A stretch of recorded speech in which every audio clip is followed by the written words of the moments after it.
Good afternoon, everyone. Welcome out to Mike Shannon Stadium, home of the CBC Cadets. We have the YBMcast Missouri Showcase, State Showcase, featuring the CBC Cadets versus the Jackson Indians. The Jackson Indians coming up a couple-hour drive here to meet up with the Cadets. We're going to have a dandy here. We got a couple of good guys going on the mound. And as Coach Horn is out there dragging the field as we're getting ready for this ball game, we got some interviews in early with Coach Horn and with Coach Roach from Jackson, and we're going to get to those here in a minute. I want to start with the visiting Jackson Indians. They coming in with a modest winning streak, playing some good baseball. I think they're going to be very difficult in the district play, and we're going to hear from Coach Roach. And we haven't seen a lot of this team ourselves, getting to know them today. So let's go, Lauren, quickly to the interview with Coach Roach. Enjoy. Folks, we're here with head coach of the Jackson Indians, Josh Roach. Coach, thanks for taking a moment. Yes, sir. Excited to be here. We got a tough opponent today. You got Caden Bogenpole on the mound. What are you expecting from your kids today? Well, we have been playing really well lately, on a good streak right now. Caden Bogenpole's competed really well all year on the mound. He's just a competitor, so I don't expect anything different today. Right. I think he's going to go out, throw a lot of strikes, and hopefully we'll play some great defense behind him. Very good. Now, we haven't seen a lot of your kids and whatnot yet, so we're getting to know some of them. Yes. Offensively, who's been getting it done for you this year? Offensively, Caden Bogenpole, he's a two-way guy, hits the ball really well, obviously throws it really well. Quentin Borders in our four-hole has done a fantastic job for us this year, driving in a lot of runs. Baden Hackworth, our catcher behind the plate, having a great season offensively.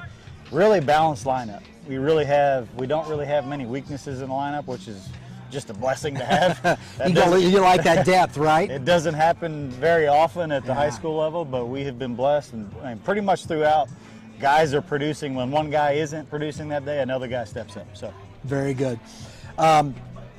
If Bogenpole, where are you at behind him as far as your depth and your pitching? Who do we see after that, Coach? Well, we got Bogenpole. We also have John Paul Sauer. We're blessed with two really high-level arms. It's really not a 1 and 2, it's a 1 and a 1. 1A and a 1B. So John Paul is right there. And then we have Carson McDaniel, who is a junior lefty guy. A little softer tossing, but has done a great job for us this year. We have another senior, Caden Kendall. And then we have a very solid bullpen. We haven't had to use them a whole lot this year. Sure. Just because our starters always go so deep into games. But we have a lot of talent in the pitching depths as well. So. Very good, very good. Coach, we appreciate you taking the time. We're looking forward to it. We haven't seen you guys this year. Yes. So thank you very much. Yes, sir. Folks, Coach Josh Roach from the Jackson Indians. Appreciate Coach Josh Roach taking the time to talk with us. And let's get to the starting lineups for the 26-6 Jackson Indians. That's a really good record out here, folks. Leading off, number 12, Parker Henley, playing shortstop. In the two-hole, number 10, Cooper Rhodes, playing left field. The pitcher today, Caden Bogenpole, number 16, hitting in the third spot. In the 4 spot, Quentin Borders, playing third base. He's number 7. Number 21, Baden Hackworth behind the plate.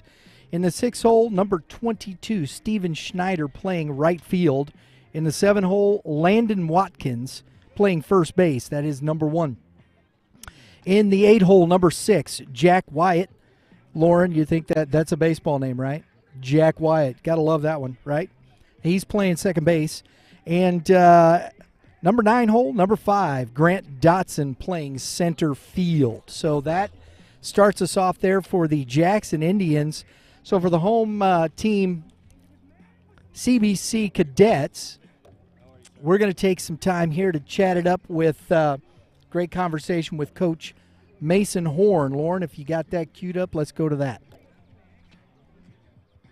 have Coach Mason Horn from CBC joining us here. We're getting ready for our YBMcast Missouri State Showcase. Coach, thanks for taking the time. Absolutely. Thanks for having us. Oh, absolutely. We appreciate you allowing us to come out and stick the cameras in your face. It's all good. It's all good. You've had a good season. Mm-hmm. You're putting together some wins here lately. Heading towards districts today, you're facing a tough opponent. What do you expect from your team?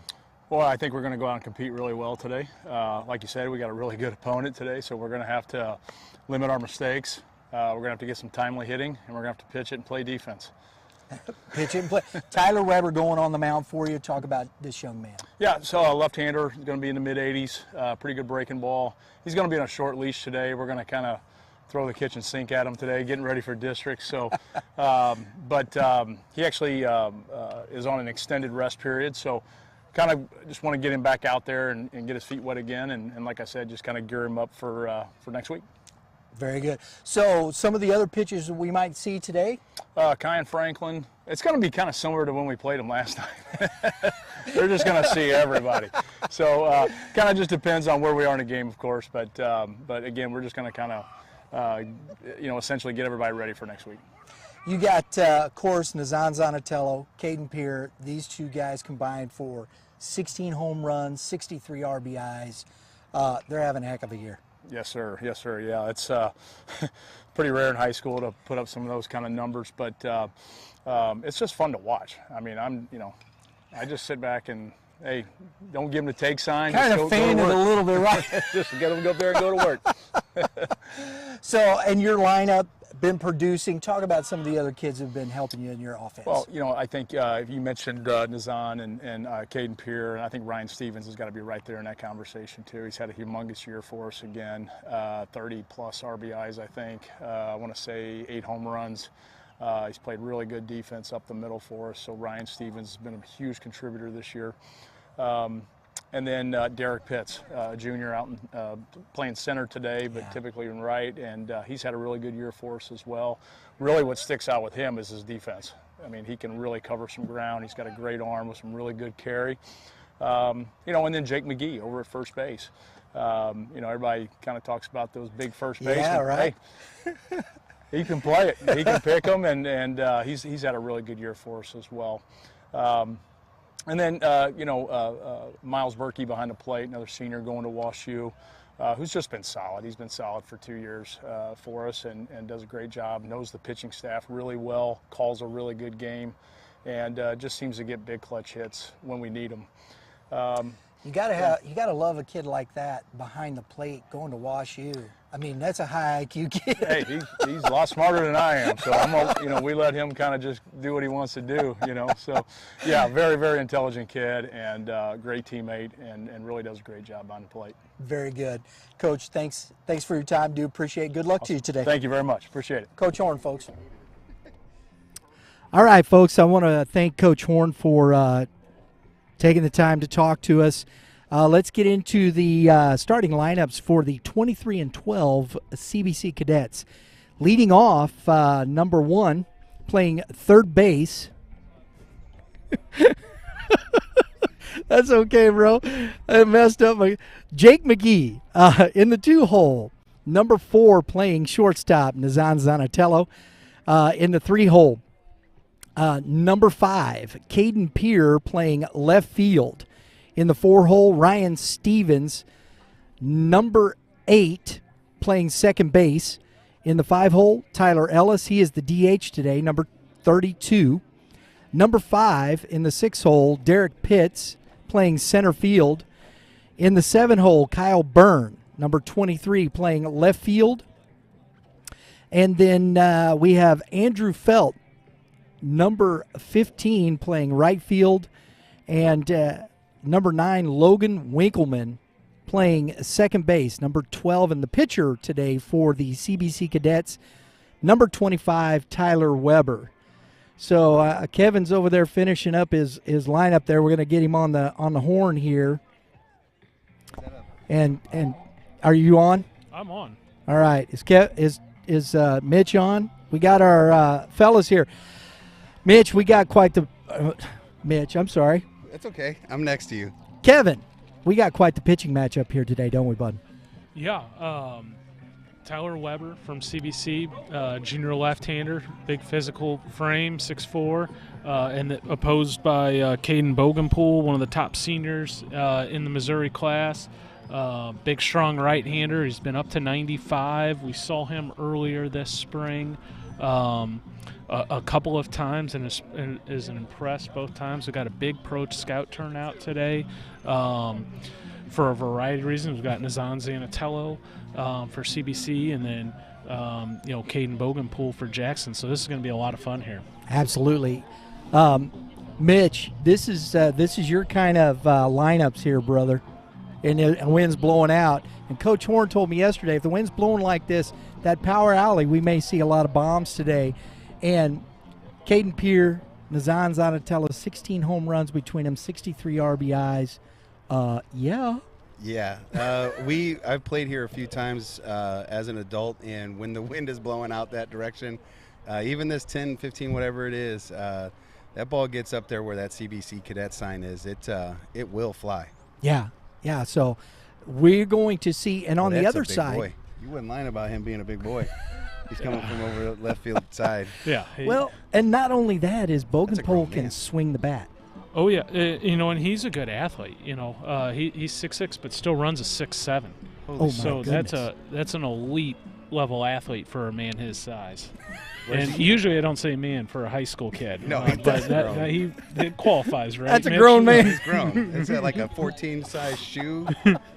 He makes the catcher look small. Where's he going? He's heading to Missouri State. And, I joke about it, calling him man. One day he will be a full-grown man. When he's 22, 23 years old and fills all the way out, that is going to be – that's what big leaguers look like, Mitch, when they're 17, 18 years old. Yeah, they're just different, right? Yeah. You could tell looking at the young man walking up, it's just a little different. I'm actually excited about Mr. Weber, too, because I played baseball against his dad. So it's pretty exciting to again, I go back to just feel-good stories. I played against Horn for a long time, played against Weber's dad for a while, so there's a little bit of that for me in this game. A little nostalgia. Yeah, right? Yeah. I don't know if that means anything to anybody that's watching. They probably give rats behind, but for me, that's cool as all get out. It's fun and I think that's what it is. And and he legitimately is a junior that is an exciting one to have an eye on for the 4-year level, moving on after CBC. So this is going to be a fun look at Tyler as well. It looks like we're getting here close to first pitch here, folks. So, we're going. Got Blues to bring the baseball out. Got a baseball coming. I'm gonna keep moving that. You're fine, buddy. You're fine. Okay. We got a short bench here. That's why I'm glad I didn't bring the benches. We brought chairs today. Yeah, well, it's playing time. Short bench, get a lot of playing time. I need to put my sunscreen on. There you go. Ginger problems. It's sunny out here today. So big, tall lefty on the mound. Looks like a little 3/4 delivery there, Kevin. Kind of slinging it. I love that. And that's always tough. And that's always that look like Josh Hader. And when it's right? Yeah. I love that. That's hard to hit. It's hard to compare Josh Hader to a junior in high school.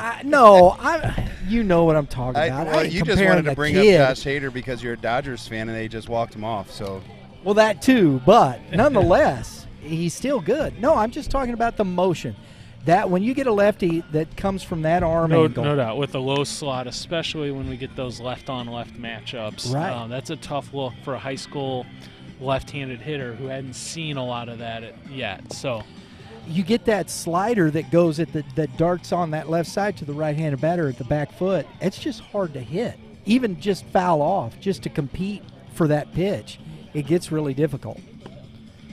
So, guys, we're getting ready to start here. We've got leading off as Henley Parker, shortstop, and we're adjusting some accoutrements here. And we got first pitch coming. I'm excited about this, Kevin, because we've talked about Jackson quite a bit, but I've not seen them play, so I'm looking forward to this one. Yeah, this is going to be a fun game. I've seen them a couple times. They're, I believe they're number 7 in the state in our PBR rankings. And a high chopper. The third baseman come up. Nice play there by Caden Peer.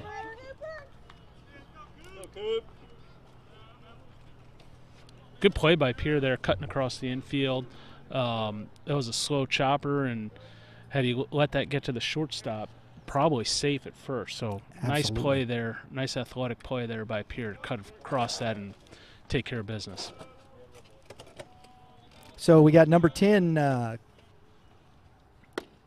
Cooper Rhodes, left fielder, takes strike 1.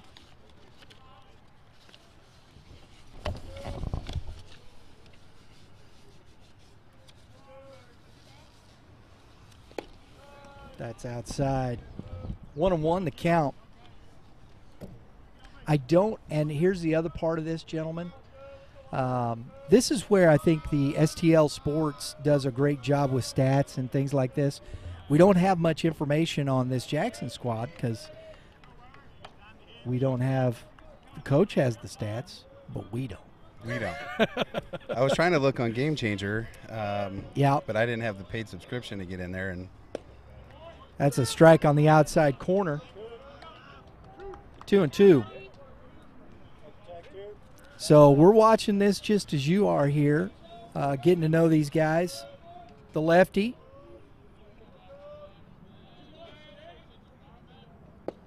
That ball's a little outside. Good we got take. 3-2. That's a tough pitch. With that left on left, especially with the low arm slot there, that's a tough one to lay off. Maybe he decided he couldn't hit it and said, I'm not going to swing. Ball up in the zone. I love that challenge. So far, I've kind of been watching here. He's been steady fastballs.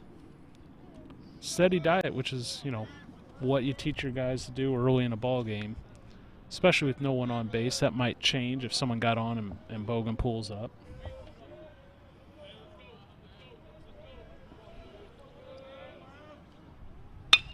And a shot through the gap. That's a great piece of hitting by Rhodes. Mitch, you love that, don't you?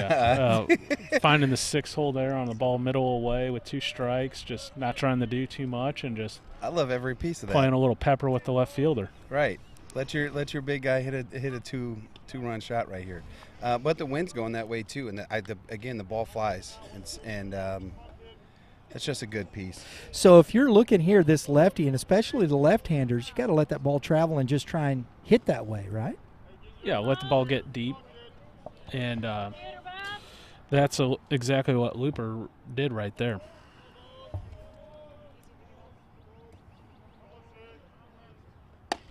Ball inside.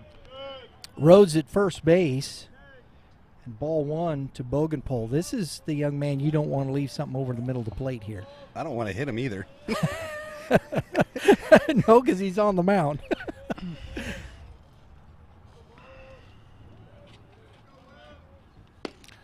At the beginning of the season, I went down to Jackson to see this matchup, CBC versus Jackson, and Bogenpool hit the furthest home run of the season that I've seen so far. And it really wasn't very warm down there, was it? No, it wasn't miserable, but it was, it was an early season type game. It was, mid 50s probably. Curveball gets in for a strike. He's got 1 and 2 on Bogenpole. So Weber's been pretty good. A little deep in the count. Rhodes had a nice at bat. So he's got Bogenpole 1 and 2. See if we're going to see some more off speed here. That bat that he's got in his hand looks like it's a 32. It's a toothpick, right? He needs to swing a 35 or something, 36. I don't even think they make that in aluminum. Give him one of those Babe Ruth old school bats. 36. Oh, I like it. Rhodes goes, and that ball's not hitting around. You know, and that's the thing that a presence like the middle of the lineup can do for you is it can open up the running game, and vice versa. You want to get the running game going to give CBC something to think about, and maybe get your big guy a fastball and give him a chance to work on one, right? Absolutely. Heck yeah.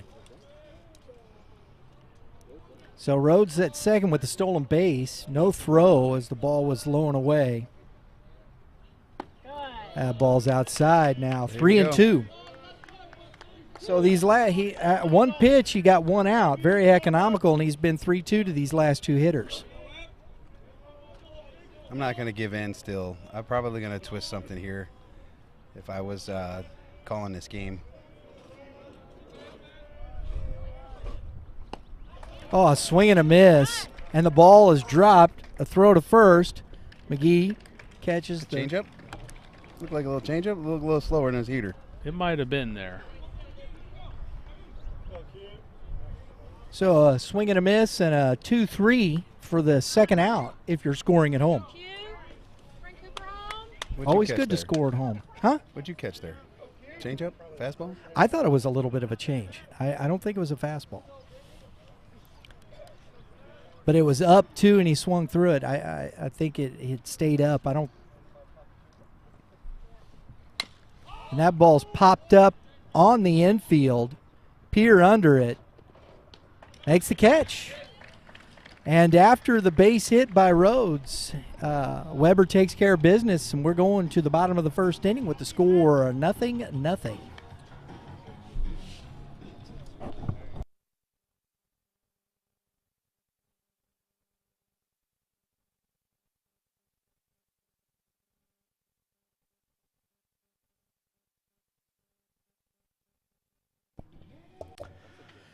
Folks, we were out at Game 7 Baseball's Cinco de Mayo tournament.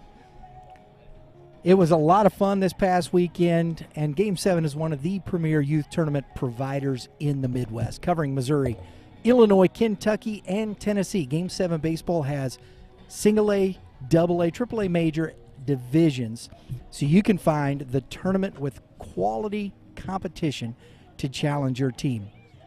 If you're looking for local and or regional events, correct, Mitch? Absolutely. Go Quincy, to Lake of the Ozarks, I love Tennessee, it. Tennessee, Kentucky. Kentucky, It's all over the place. Illinois. Right? Where else we going? Arkansas. Maybe. You never know when they get done Well, they got here. teams that come up and play from Arkansas, so Yes, yeah. Might as well Coming get down there. from Iowa, Kansas. Yeah. There's coming all over. So go to Game 7 Baseball .com. and get your team registered and go out and play some. You may see us. We're gonna be back to back with all the rainouts. We had it kind of spread out through the season, but with all the rain that we've had, we're having to just backfill all the games. Kevin, that's correct.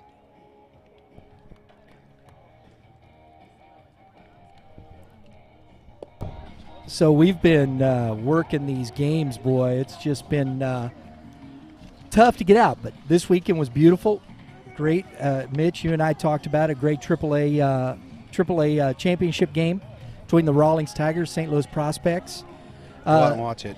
Our player of the game, Kevin, just an FYI for the St. Louis Prospects, he will be coming to CBC.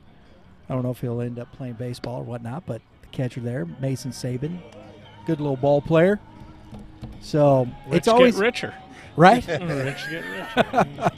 So it's always fun to see these kids and where they're going to high school and following them from youth baseball into high school. See what the catcher just did there? He airmailed that on purpose. Just like this young man here, I remember seeing Jake McGee as 11 and 12 and 13, 14U way back in the day, and he is a heck of a young Jake's ball having player. a big year, hitting Yes, he is. 435, and sophomore committed to Missouri already. And he's got an important role. I mean, he's got to get on base for the middle of the lineup here and get the machine started, get the cogs on the wheel turning, right? And he takes strike one from Bogenpole. He's got a big arm, doesn't he? I don't feel like he's even trying.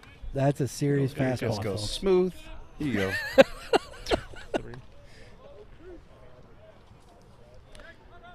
0-2 quickly to McGee.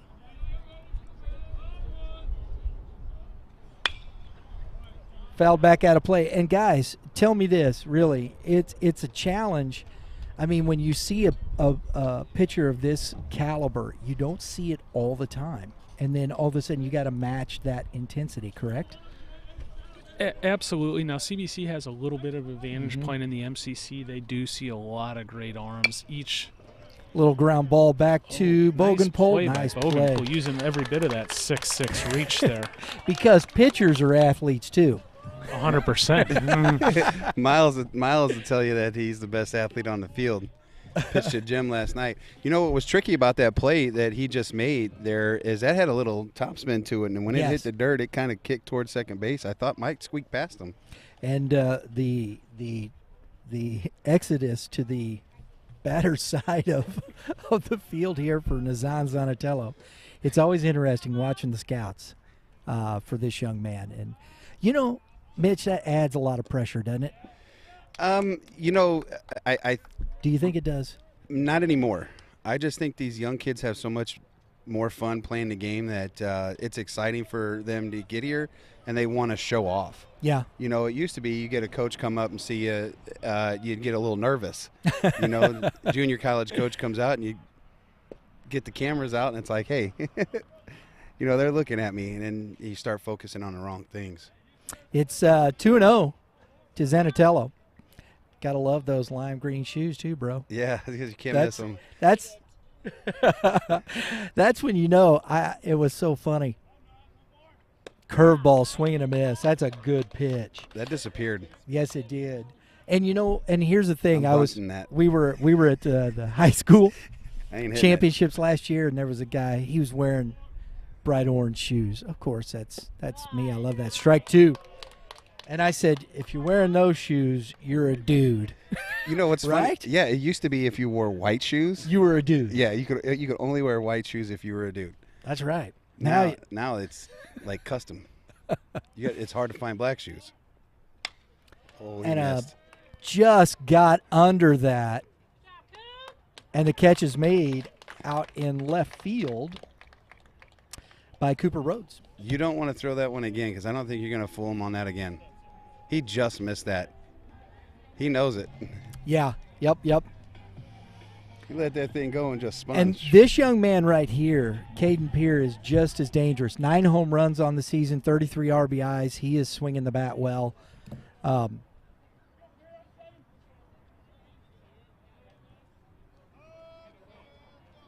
He's hitting 373 on the season. 371. And he's got an 809 slugging. 809 slugging percentage. That's just... I'm going to go on a limb and say that his OPS is 12s, 13. Yeah, it's actually... Oh, that's gone. Get it. That ball is hit and hammered out. And Peer hammers a home run to right center field and opens the scoring for CBC. That ball was hammered. He's a little flat on that slider to start this game off. He's gonna have to learn. He's gonna have to fix that and finish that. Boy, them boys can jump. Wow. Nah. That ball got out in a hurry, boys. That was number 10 on the year, and I believe the first player to get double-digit homers in the state of Missouri. Wow. There you go. Slider. 10th home run for Caden Peer. Now we got Ryan Stevens, who Coach Horn said has been having a fabulous year, hitting in the 4-hole. Yeah, he hadn't disappointed him. He's hitting .423 with 11 doubles and 7 homers. And you want to talk about murders a row here for the Cadets. You have to go those guys all in a row. It's a tough ask. You bringing up the Yankees? Holy smokes. They are the St. Louis High School version of them, that's for sure. We got 1-1 to Stevens. That's a big part of the park that he hit that out of, and he knew it. Yeah, he knew he got it. That's that feel. You can feel it off the bat when you know you got one. 2-1 to Stevens. This is a lineup you don't want to face in a district game. At any I point? mean, at any point. I mean, even with your big arm on the mound, you got guys that can hit the ball out like that, who can score in one swing. Well, we talk about it, in the big leagues and postseason baseball. Often the runs come from the extra base hit because the top end guys are pitching, and it's really hard to string 3 hits together, Mitch. But you can change the game with one swing, like Pierre just did, whether it be a double or a homer, and that ball gets through the middle. So Stevens, CBC 2-out single, has a number of bats that can do that. Right, they can change the game with one swing. They aren't intimidated whatsoever of the guy on the bump. Well, and you go back and talk about you go through the arms in the MCC that they see religiously. This isn't the first and only time they've seen 90 miles per hour. And they go and play. They play out of state. They've played out of state, and down in Millington. They've played some of the best teams in the area. So they've played quality competition, as has Jackson, in fairness. Yes. Okay, Tyler Ellis now the DH.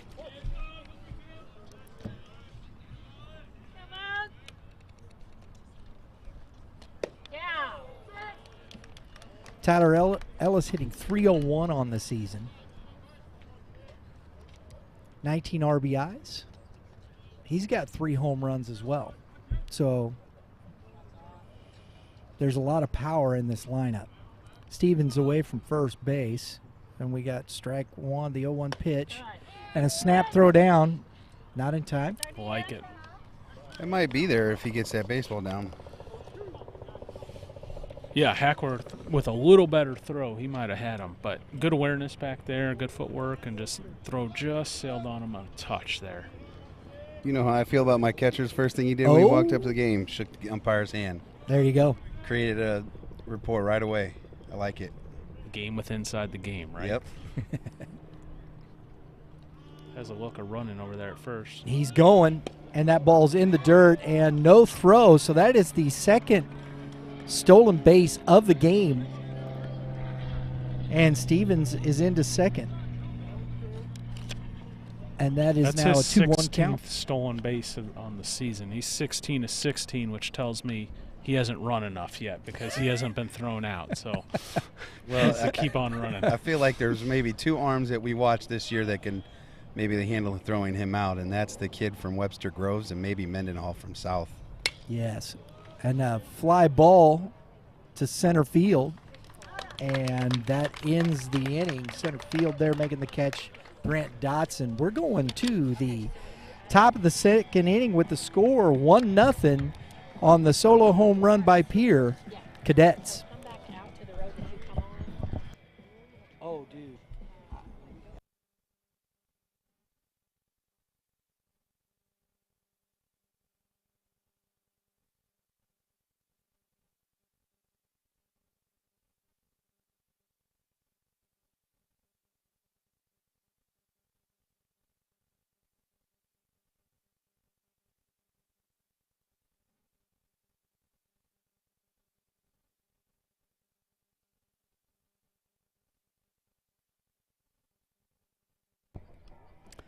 All right, folks, we're back here. And look, these 2 gentlemen to my right here are part of our YBMcast crew. Mitch does youth baseball talk with me, and he loves to get into high school baseball too. And we got a podcast coming out tomorrow talking some – we got a good one for tomorrow. You got to check that out. While you're here, hit the subscribe button. Hit that dinger next to it because that'll get you all your notifications. Because we got a good one tomorrow, don't we, Mitch? Yeah. I like it. I think so. I like it a lot. And then Thursday, catch up on Prep Baseball Talk. I got the guru down there, Mr. Kevin Mulder.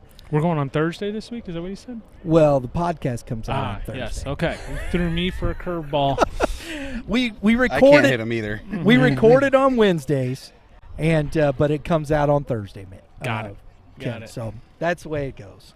All right, folks. Leading off the top of the second inning, the catcher, Baden Hackworth takes strike one. Baden heading to the Billikens, St. Louis U University signee. Very good. Staying home. Close to home, I should say. Close to home, yeah.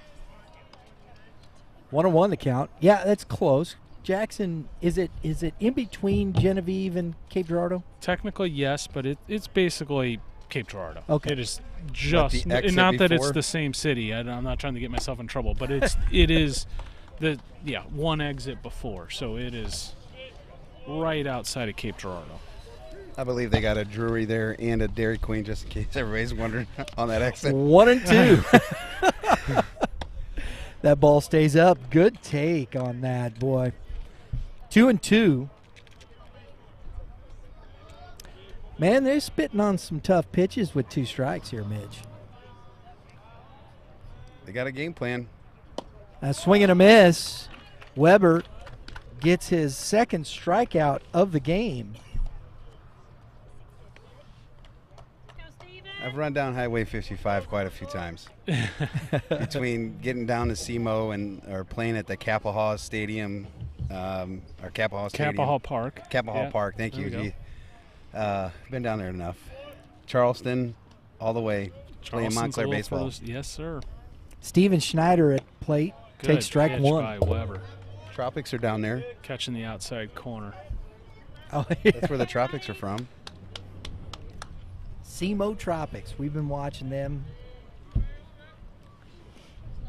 Fastball misses a little low. 1-1. He's mixing in the most I've seen is curveballs this to time- Bogenpole. Yeah. Just here and there, Kevin. 2-1. I'd like to know if that's a little bit of a slider he's got there in that. I think he's got a couple different Variations of of the off speed, because you see more of a sweeping and you see more traditional, like 11 to 5. Well, not 11 to 5. That's a righty, but 1 to 7. 1 to 7. I had There to we think go. about that the opposite direction to make sure I have to read an analog. 3-1. Isn't that what they call it? Analog clock. Yeah, there you go. And that ball's in the dirt.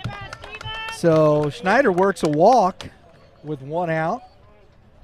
They're sharing bats. They must have ping pong balls in that one. Man, don't tell the secrets, There bro. you Oh go. man. Now we're getting people in trouble. That's Mitch it, has man. accusations flying here. We gotta go down there and check it. Probably So nobody. this in isn't junior college baseball, Mitch. this ain't NJCAA Division II. Strike 1 to Watkins. Landon These Watkins. kids are still pure. First baseman. It's not a big lead there. It's not a steal.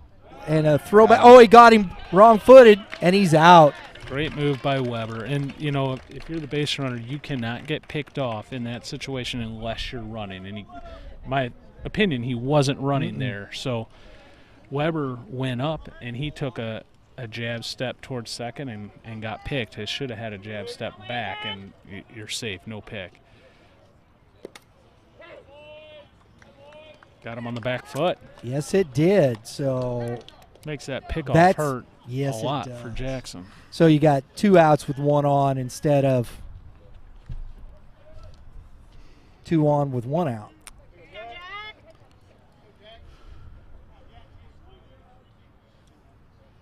Jack Wyatt, the second baseman now.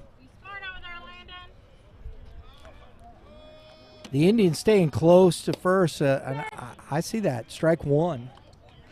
They're not getting too far away from the bag, Mitch. Not now, but you know, when the last base runner just got picked off, I was looking at him. He had a one-way lead. He really wasn't far off the bag. He just got fooled. It was the secondary that was the problem. I like, back in the coaching days, would teach start your secondary when the pitcher's land leg struck the ground with the left-handed pitcher, and that way you can't get picked off 1-1. if you're not stealing. A swing and a miss. That is strike 2. 1-2 now to Jack Wyatt.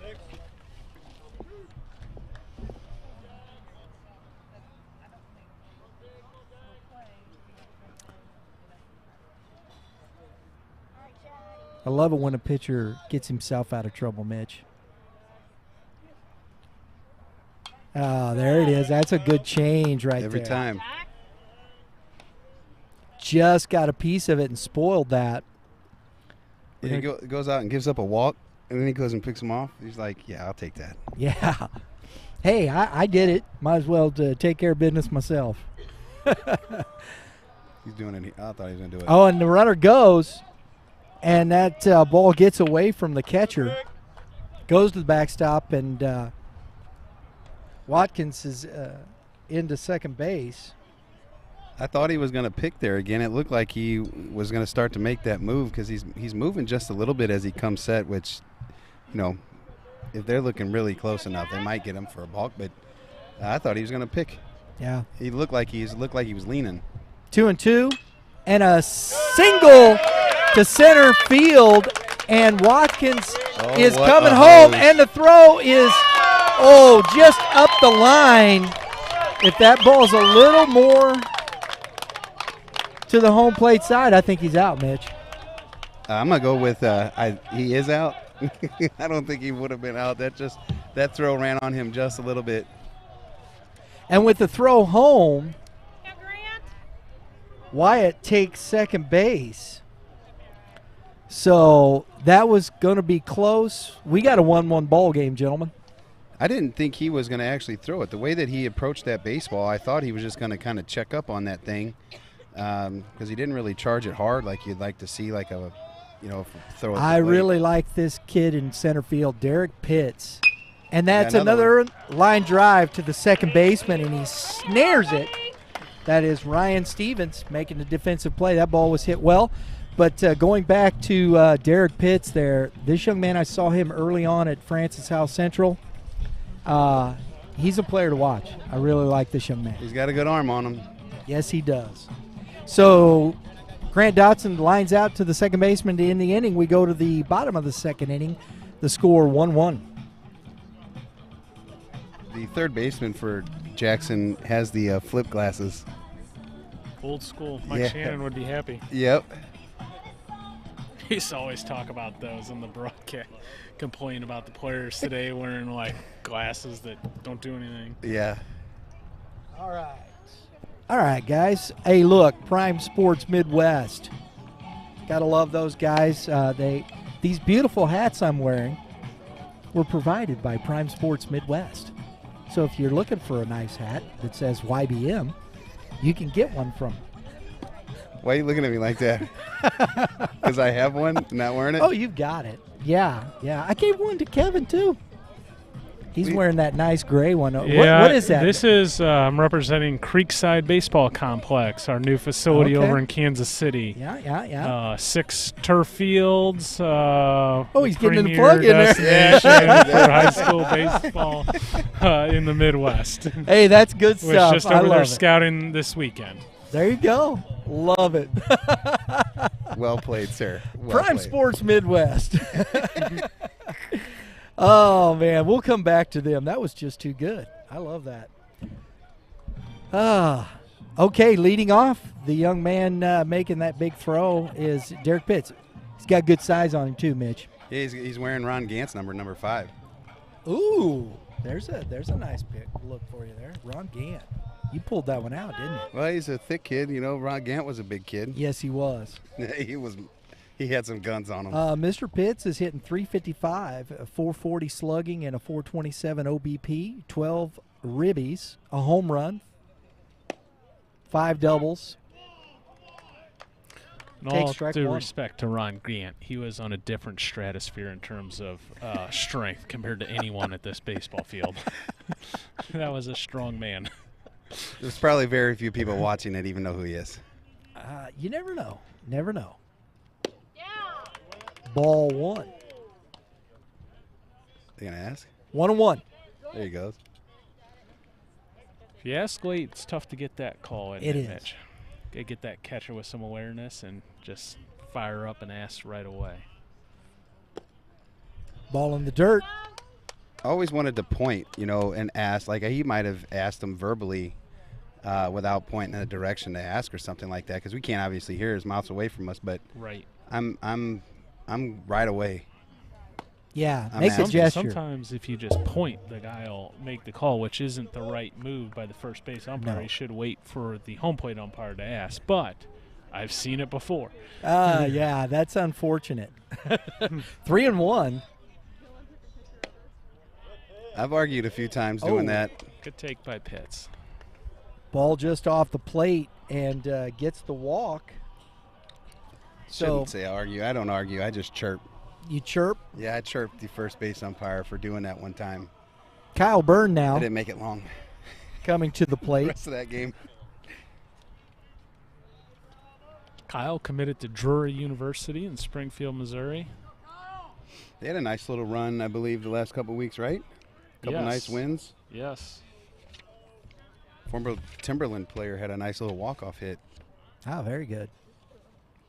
last week. Strike maybe? one. Week and a half ago. Kyle, CBC's got power throughout their lineup. They got a guy, hitting the 7th spot in the lineup with 6 doubles and 3 home runs. So they can still hurt you down here. That's depth.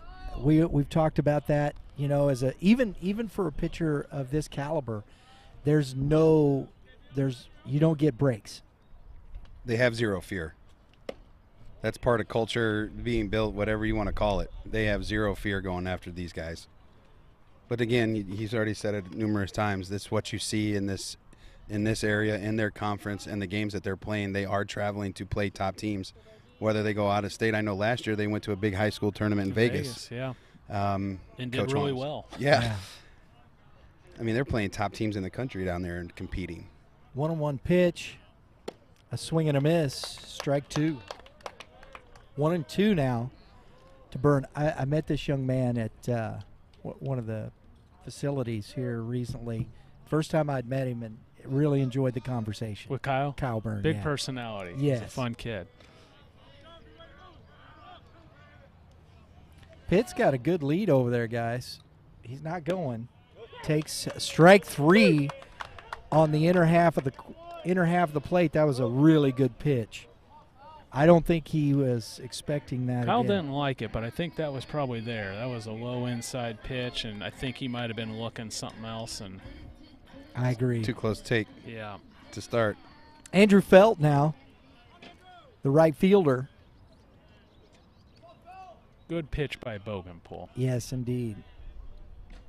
Froze him. And a swing and a line shot. Oh, what That a play. a heck of a catch in center field by Grant Dotson. I thought that was going to get over his head, guys. Felt couldn't believe it. Rounding Wow. the base. He absolutely torched that ball. Great play by Grant Dotson, senior center fielder heading to Three Rivers. That was a heck of a play. That's at least a double and certainly an RBI and probably a triple if he misses it. He put a great swing on that. And that's one of the toughest reads. Oh, That line right drive at you. hit right at you that's not high enough. Logan Winkleman, the 9-hitter, the catcher, takes strike one. That's a smart kid. Yeah, that you want that for your catcher. You want that high IQ, right, Mitch? That's a high IQ, my man. I will tell you, being a former coach at WashU, the ACT scores to even get in a sniff is to start at a 32. His max is a 36. So I'm not that smart. Nice job there by the catcher. You're not that smart. Baden Hagler, just not to let that get back to the screen. Now, come on, Mitch. No, I know the difference between a 36 and a 32 is probably one question. I think I got like a 21, which I thought that was fantastic. 1-1 He's going to love it there. to Winkleman. A curveball fouled straight back. 1-2. Just got a new field. Got all turf over there at WashU. Oh, did they really? Yeah, it's got Spent a little cash. Yeah, they did. They got a little arch in front of it, or in the center field with the WashU logo on it. Oh, there you go. It's a sweet campus. Pitts lead off at first. Curveball, It's gonna and down. it's going to be Oh, no. caught. Nice But play. it just kind of hung up there for the right fielder, Steven Schneider. And that ends the inning with the score 1-1.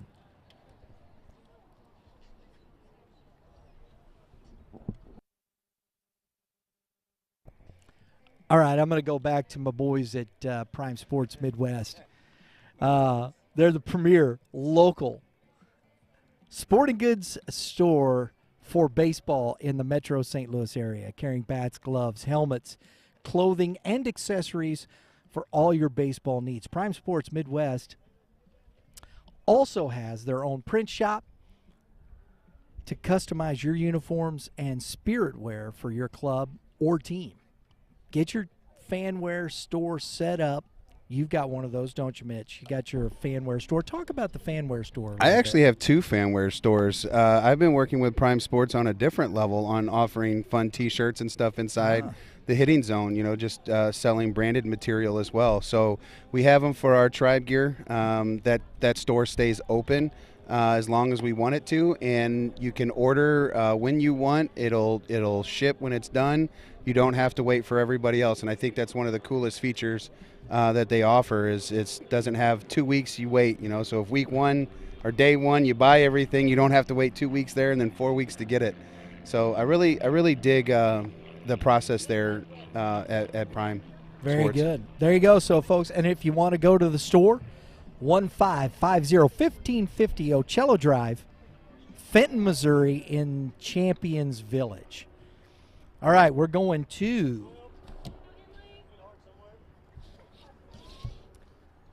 top of the third inning, 1-1 ball game. Look at that scoreboard, guys. This is an even contest. 1 run, 2 hits for both teams.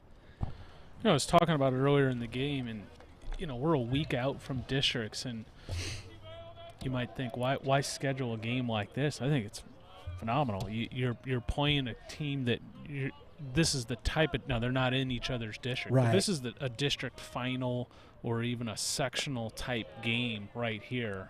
This is the type of team you're going to play, and both of these teams have aspirations of advancing the state Final Four, winning a state championship. So this is who you got to beat to get it done. Absolutely. Swing strike 1-1. Jackson is in District 1. CBC's in District 3. And both those districts, they've got their own hurdles. Yes, strong district. Now, they would meet up in a sectional, so this could be a potential sectional matchup right here. Did they get rid of the sectionals now that they expanded it's the quarterfinals. districts? I don't know what you call them, but it's yeah. quarterfinals. Yeah. I don't either. It's in between districts and state finals. Yeah, they go directly to the quarterfinals, guys. And that ball is smoked. Caden Peer got his glove on it, but that ball was hammered for a leadoff single by Henley Parker, heading to Jefferson College next year. Next up, Cooper Rhodes, who stole a base in the first inning. Got a mound visit. Coach Horn wants to talk about it. Coach Horn, in our pregame interview, guys, there it is. I thought that's what he was going to do. He told us that it's going to be pitching by committee. Everybody was kind of on a short lease. Here, Weber, he'd been on an extended rest period, and he said so he's just kind of getting him back in. So I guarantee you right there that was a pitch count, and he's moving to the next guy, and that's kind of what we're going to see today from CBC. Makes sense, because normally otherwise you wouldn't necessarily take out Weber's throwing the ball really well, and you got 2 lefties coming up. But your big picture right here is preparing guys for the postseason, and Coach Horn is no stranger to that with a lot of postseason success, so he's getting his guys ready for next week. Stick to the plan. You don't need to deviate from it. There's an end goal. This isn't win or lose. This isn't the end goal for you. I know it's a statement, but I like the move. I talked to Weber's dad coming up, and he was projected to go 2, and he went 2+. He was going to, potentially go 2+, I guess. So we got number 10 on the mound for CBC, which is Mr. Kyle Franklin, he's had a really good year. He's appeared in 9 games, started 8, He's got one complete game. He's 1-1 with a 2.97 ERA. Guy's having a great year. Physical frame. Looks like a linebacker out there pitching. He does. I love this. This is one of the things we talked about before, Kevin, as well. With the opponent's batting average, it's a little maybe elevated. 273, it's not horrible. With the slugging, though, I'm trying to read this without the glare, fellas. I'm sorry. It's 307, and his whip is 139. So there's some information for you. He has been one of the main starting pitchers for him in MCC play, which is obviously good competition, and he's given them a good chance to win most times out. So he's one of their key cogs in that pitching rotation for the Cadets. He's got a little Rob Nen to them. Oh, if you could see, like the way go. that his chest kind of works over his body towards the third baseline, and then he picks it back up and We throws. need to teach him that double toe tap. I don't know that you could do that. I wouldn't. There's some guys that throw that got some funky little things they do.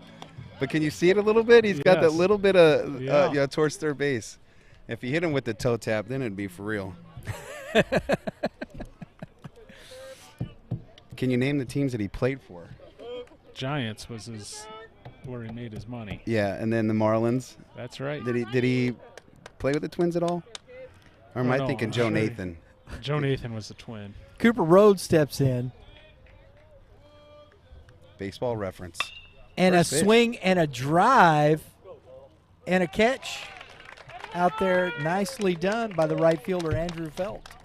I'm going to go on a So, limb and say that was one his dad. pitch, one out, guys. Economics, I love it.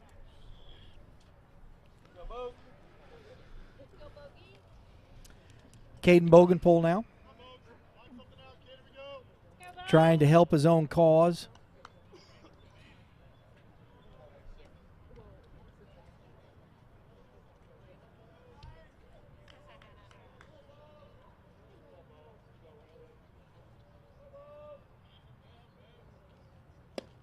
Fastball misses inside. Rob Nen started in Texas, Okay. then Ranger. went to the Marlins, and then retired in San Francisco. There you go. Sorry, when things get on my mind, Hey, I look. That's yeah, what I baseball love reference it. is for. Baseball reference. Misses inside, ball 2. Hold on here, fellas. Are you 2-0? projecting something? I'm just saying. Hold tight. I'm not throwing a heater. I'm not giving in. You don't have to. Well, It's one out. You if you want to pitch around him, but heck, I'm not he's pitching up- around him. Yeah, just saying. He's going to have a good swing here. If you're Franklin, you make a quality pitch. You're fine. Oh, that's in the middle of the plate, and is that going to beat him? It's off the wall. Bogenpool rounds and slides Here- hard. That's a great hustle by Caden Bogenpool. Here's the scary thing about that. Bogenpool just banged one off the right field wall there. Franklin made a really nice pitch. He got in on him and jammed him, and Bogenpool still had enough strength. He did not get that at all, And- and he basically hit that off the handle, off the wall. And then he played, the right fielder played that very Very well. well, Got yes. back in, and he had enough juice to get himself. That's a tremendous play right there by Bogenpool. Period. All right. So Franklin finds himself into some trouble here with one out, second and third, facing Quentin Borders, the third baseman, who popped out to appear at third base his first time at bat. He's down now, strike one. Got some stuff here, Mitch. something's brewing. You're looking for that power alley, right? I want to see another tank into the trees. I've seen some balls hit in the tops of those. And that That's ball gonna work. is fair down the line, and that's going to score both Bogenpool and Parker. Borders into second for a 2 RBI double. Take advantage of the ground there, huh? That bounced like it was on turf. Wow. Coach Roach had said Borders has been having a really good year for them. And, of course, there you go. He's hitting in the 4-hole. And he's protecting, arguably your best hitter on the team, our best power threat, and that's the guy that's protecting. Right. Two different size guys. One that's 6'6" and another guy that's 5'8" or whatever he is. I don't want to shortchange him. No pun intended there. Hackworth now struck out his first time at bat. He's got an opportunity to add to this lead. 3-1 now, Indians. Franklin, give him a second. Yeah, walk that out. Catch. Good job. Good job. That caught right in the chest protector. That's why you wear them.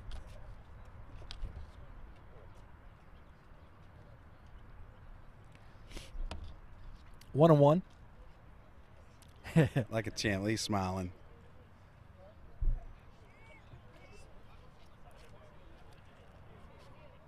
Hey, there you go. Way to go, Blue. I remember rubbing dirt. Don't rub it. Don't rub it. Don't rub it. I rub it all the time. It helps the pain go away. I'm different, though. I can remember one time wearing one in the mask. I had that two-piece mask on. The umpire walked out in front of me to, give me some time just to talk to me, and he asked me how many fingers he was holding up. I said, "Sir, I can't count." He goes, "I think you're good." Oh, Franklin delivers, and that ball's outside. That's 2-1. It wasn't but half an inning later, I was on the sidelines getting sick because I got concussion from it. And at the moment, I was fine. That's not good, bro. No, I was out a couple weeks, and it was right at the end of the conference play. Franklin's struggling a little bit here. That ball's inside. So, Mitch, he's kind of trying to find it here. He's been in and out. I mean, that's helping the Jackson hitters just stick to a zone, right? You don't have to expand. Just going to stay in your spot. 3-1. And that's a walk by Hackworth. And he's missing by quite a bit, if you will, because if he misses inside or up and in, he's not making small adjustments back to the plate. He's trying to make big adjustments, going from one corner to the other corner or up and down. It's extremes. Right. We just need to miss by baseballs instead of that drastic of a change. So the courtesy runner, number 33, Dylan Heyman, in for the catcher Hackworth. You gonna run? Steven Schneider here. And a ground ball to Pierce. Steps on third. Throws over. And he's off the bag a little bit there. Hold him just a bit. But that is big-time arm strength by Caden Pierre across the diamond there. Now, that's a 90-mile-per-hour arm on the mound. So that was every bit of upper 80s across the infield there. But throw pulled him off the bag just a touch. So Schneider on with a fielder's choice. Landon Watkins, who was hit by a pitch and scored. Oh, and he's hit again. He's just smiling. Yeah, that's 2.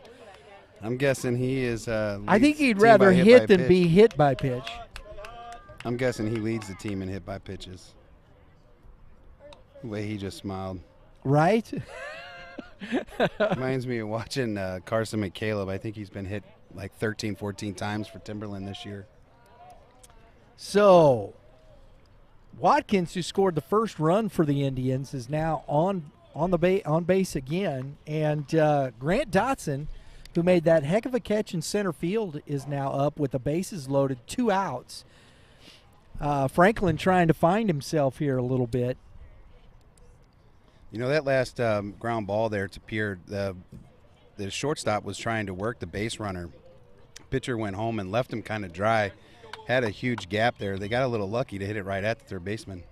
I don't know if you picked that up or not. I didn't see that, Mitch. But he left Nas hanging close to the bag.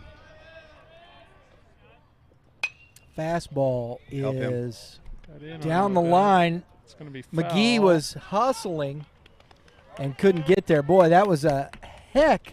We got blocked a little bit, but, man, he dove there at the end trying to slide to make that catch. Love that hustle. It's got a little hill over there, too, going up that fence. So that's one of those loud strikes. Well, not really. Yeah, it was loud. Was it loud? It was a scary strike. How about that? There you Ping. go. I It was a love loud that. ping. Oh, mercy. Wouldn't call it loud. I think it was scary. Could have been big trouble if you're CBC. Oh, yeah, if they get down? Yeah. Yep. And that ball, another one, and McGee gives It's it the a look. same ball. Yes, it is. You know, that's not a typical first frankly- baseman over there. He's quick. And you know, oh yeah, Jake's quite the athlete, McGee. He's quite the athlete, and Coach Horn made a little bit of that because he isn't your prototypical the tall kid and whatnot, but he's very athletic. He can play the position. He's got great hands. The footwork that he approached the bag, if I don't know if the cameras picked that up, but the play that got away from him that he threw from Pierre, the footwork is money. Absolutely, because And that ball's hit out to right field, and a nice catch on the run. I was going to say, if again McGee by doesn't Felt. jump off the bag there, that ball's in the corner, and there's plenty of high school first basemen that let that ball get away, and then that's obviously a huge problem there. So I think he's good got play. a 13.5 glove. So Dotson lines out to the right fielder who put a good See how big charge that in thing it, is? and the Indians leave the bases loaded. We're going to the bottom of the third inning with the score. Jackson now 3-1 over the Cadets. Reminds me of that big glove that's out in like San Francisco, and it's massive.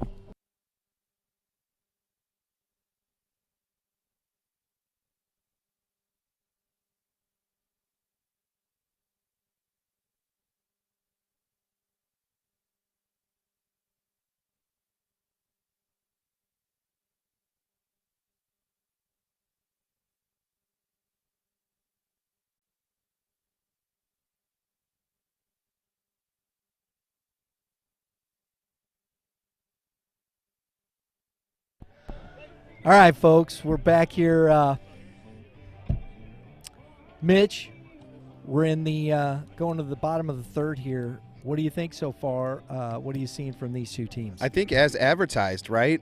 We knew both teams coming in compete very hard. You're seeing a ton of athleticism. That inning just got away from CBC a little bit there with a couple mistakes on the walks, if you will.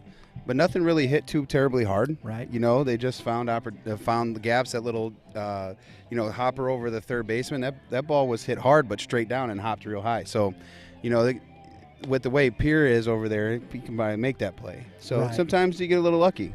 But as advertised, we knew what Coach was doing on CBC side with his pitching staff, and you see Jackson's leaving their guy out there just a little bit longer. I'm interested to see, this will be interesting. Top of the order, Bogenpole coming out. He's just got a lead. What are we going to see? How do you respond? Yeah, I love this stuff. This is good baseball. Well, you're about to find out what he's about, Right? because he got excited and he ran the bases. So, he had a hustle double and then was able to trot in on the other double. But, has he recovered from his base running? Shooing the bugs here. Yeah, that was a B. And he's met by a ringing line drive that's going to – oh, nice job by Rhodes cutting that off. But McGee's sliding into second base with a leadoff double. 2 times opposite field. Got an opposite field single and an opposite field double. So heck of a nice opening here with now Zanatello coming to the plate, who Here we flew go. out to the left fielder. Here He we go. just missed that. This is Yeah, it. he hung that. That was one of his first sliders he threw. He hung that thing, and he got lucky. Let's see if he can be a little sharper, because he's not going to want to give in. Big spot. This is big on big right here. Bogenpole, Zanatello.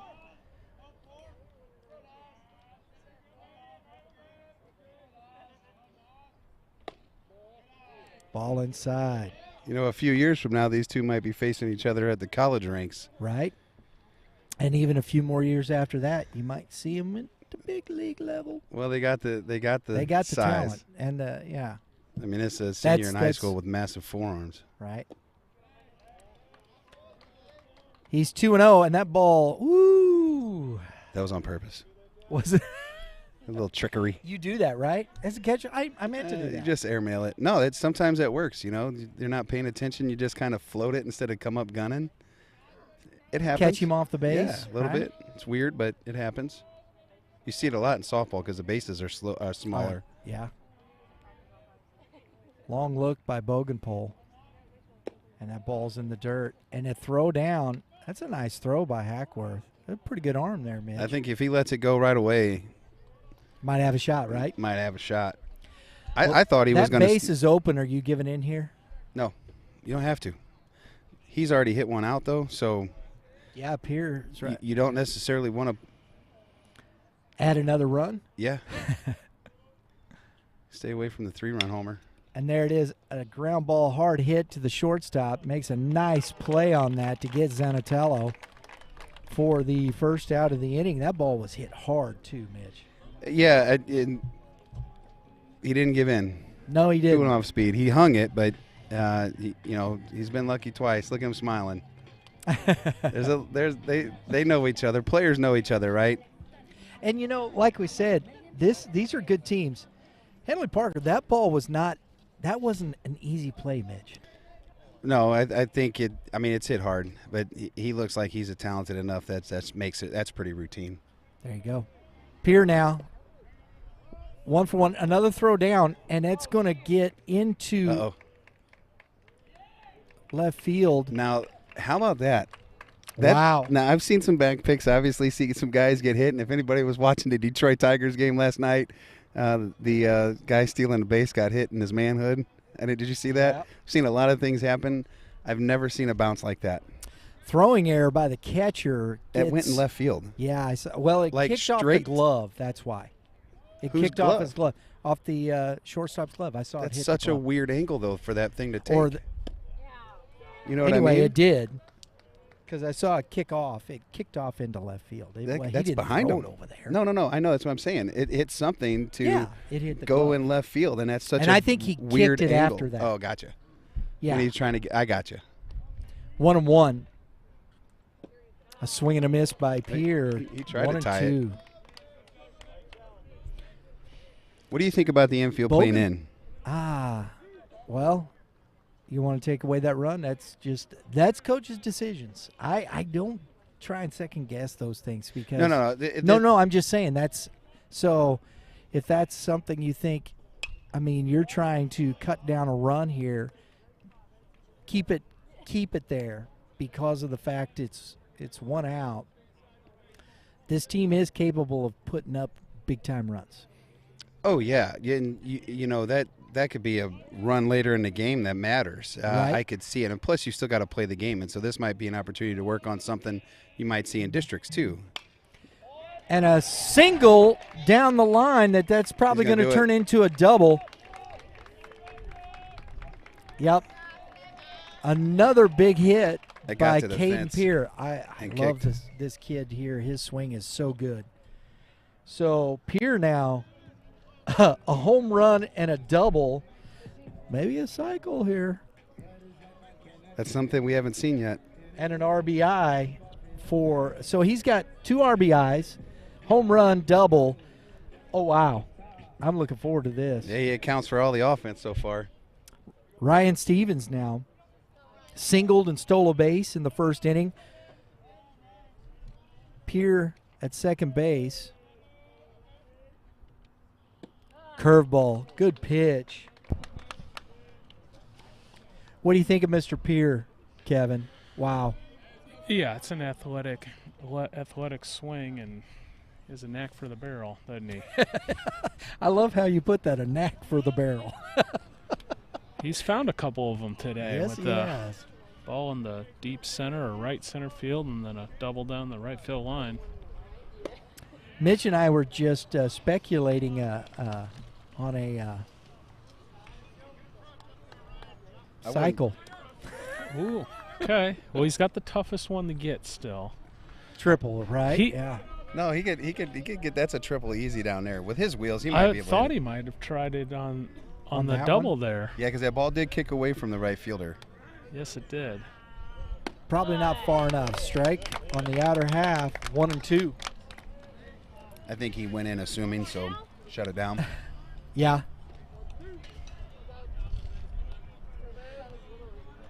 Does make this CBC lineup tough to navigate because you can't really pick your way around a guy. You know, if you don't want to deal with Nas, then you got to pitch to Pierre. You don't want to deal with Pierre, you got Nas hitting in front of him, Stevens hitting behind him. It's just you got McGee leading off. You know, Heads up. You just have to work the entire time. And then as we talked about, you got guys like Pitts and Byrne and, you know, Winkleman down at the bottom. You got a complete lineup here. They're not giving you an inning off here and there, which is pretty typical of a high school lineup, to be real honest with you. They might have one hitter that's a college type guy and then a couple guys that are good high school hitters. CBC has a college type lineup. Right. You know, they're all moving on. As does Jackson, but CBC's probably on another level, I would say. 2-2. Did he hold up? Oh, that's a tough call for him at second base in that slot. In terms of pure hitters, not talking about who's the best team in the state right. or whatnot, CBC probably has the most feared lineup of pure hitters in the state, I would say. I haven't seen one better 3-2. yet. Sorry. No, you're fine. Ding. And does anybody want a taco? Ring the bell. Anybody want a taco? I don't. Just got my gallbladder removed. Yeah. And we've talked about that because even with Francis Howe or Liberty North, Kevin, when you're talking about these lineups, they're probably the closest to the CBC team. Yeah, no, Francis Howell, Liberty North, Blue Springs South, those guys have big-time lineups. Oh, and that's a ball. CBC has a lineup of 9 home runs, 10 home runs, 7 home runs, all hitting right next to each other with a leadoff hitter hitting over 430. I mean, the depth is impressive. They have 34 homers as a team. I think I counted Yes. prior to the game starting. That's impressive. I wouldn't have been able to do that. It would have been too much math. Well, that's counting stats, so I'm good there. Yeah, okay. Do they have the totals on the bottom, like team totals? Okay, I could have got I you exported to Excel and just copied them all. So Steven gets a walk here, and we got first and third. I'm a business owner, Kevin. Math's got to be good. Yeah, And At least strike addition. one. that accounting's got to look right. And I was talking to a gentleman, Dwayne Cooney, whose son plays on team, and I believe they've already set. He was talking about. I forget exactly. I'll try and get Dwayne over here to clarify that between innings. But he was talking about they're setting records with the most home runs, and I just got to figure out where that's at. I got to remember that. So I'll get Dwayne over here and we'll figure that one out. Well, I think just to be in the 30s has got to be unheard of. And I feel like when I graduated high school, we were swinging It's 0-2 -5s. to Ellis. You know, I got Right. to swing a 34-29, and I remember Jason Deckelbaum, Hazelwood West had hit 16 that year.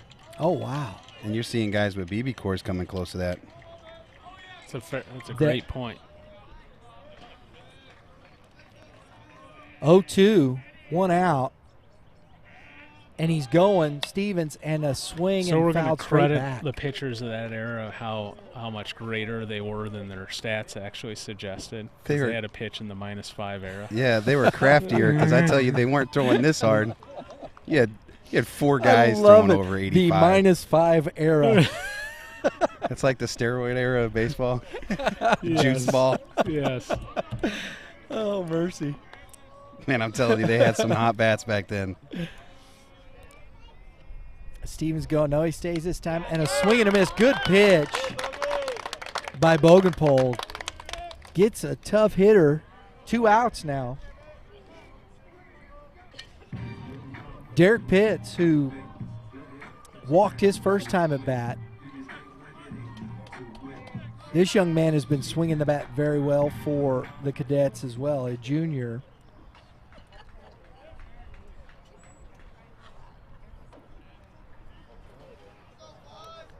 Pitts hitting .352 with a .440 slugging. Ooh. Oh, nice read. Yes, indeed. He took that base. So in comparison, I was looking up Francis Howes, which, being in the GACs and a lot of what we cover, they have 16 homers going into today as a team. Wow. Wow.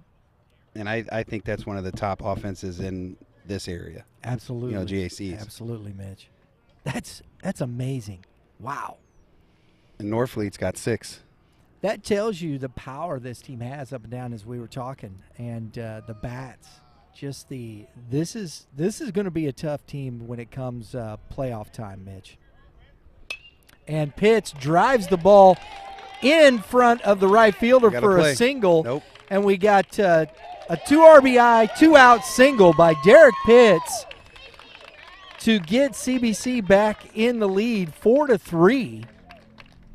Big time hit.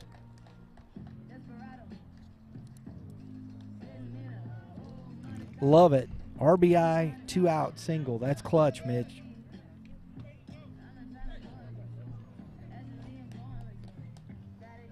Just how lucky can you be this deep?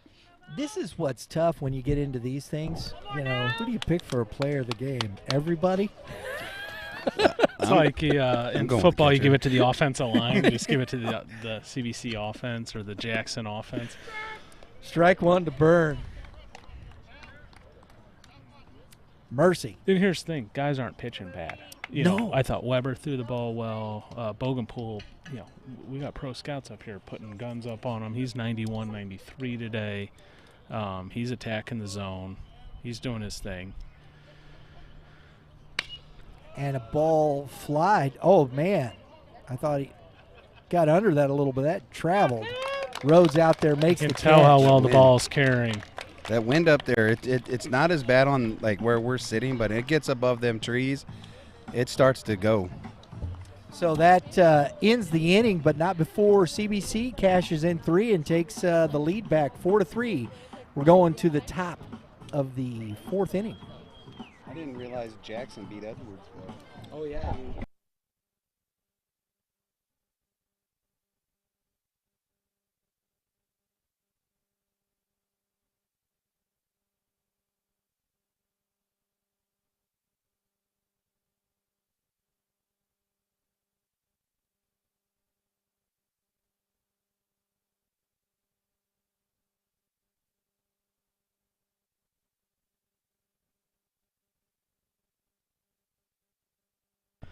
All right, guys, real quick, we're talking about CBC. They're District 3. It's not going to be, St. Louis University High School, DeSmet, 2 of their conference rivals. Then you have Francis Howell North, Hazelwood West, Kirkwood, Pattonville, and Rittner. You're old school, bro. Well, they're only worried about the 2 teams that you mentioned first. And both you guys. So, District 3, you got Kirkwood in there. You got Rittner in there. You got Pattonville. Pattonville's played pretty well this year. Pattonville has played well. You're right. And, Kirkwood's heated up, too, since that game. And they, Jack Pearson, they got a lefty that can beat you. Yes, he can. And they have enough pieces there offensively, so it's going to be a strong district. Absolutely. Franklin back out on the mound. Leading off for the Indians this top of the 4th is Henley Parker. Grant Dotson.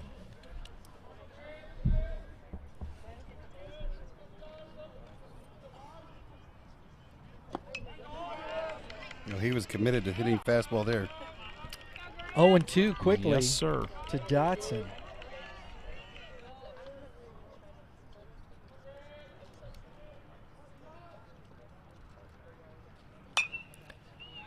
Popped foul out of play. 0-2.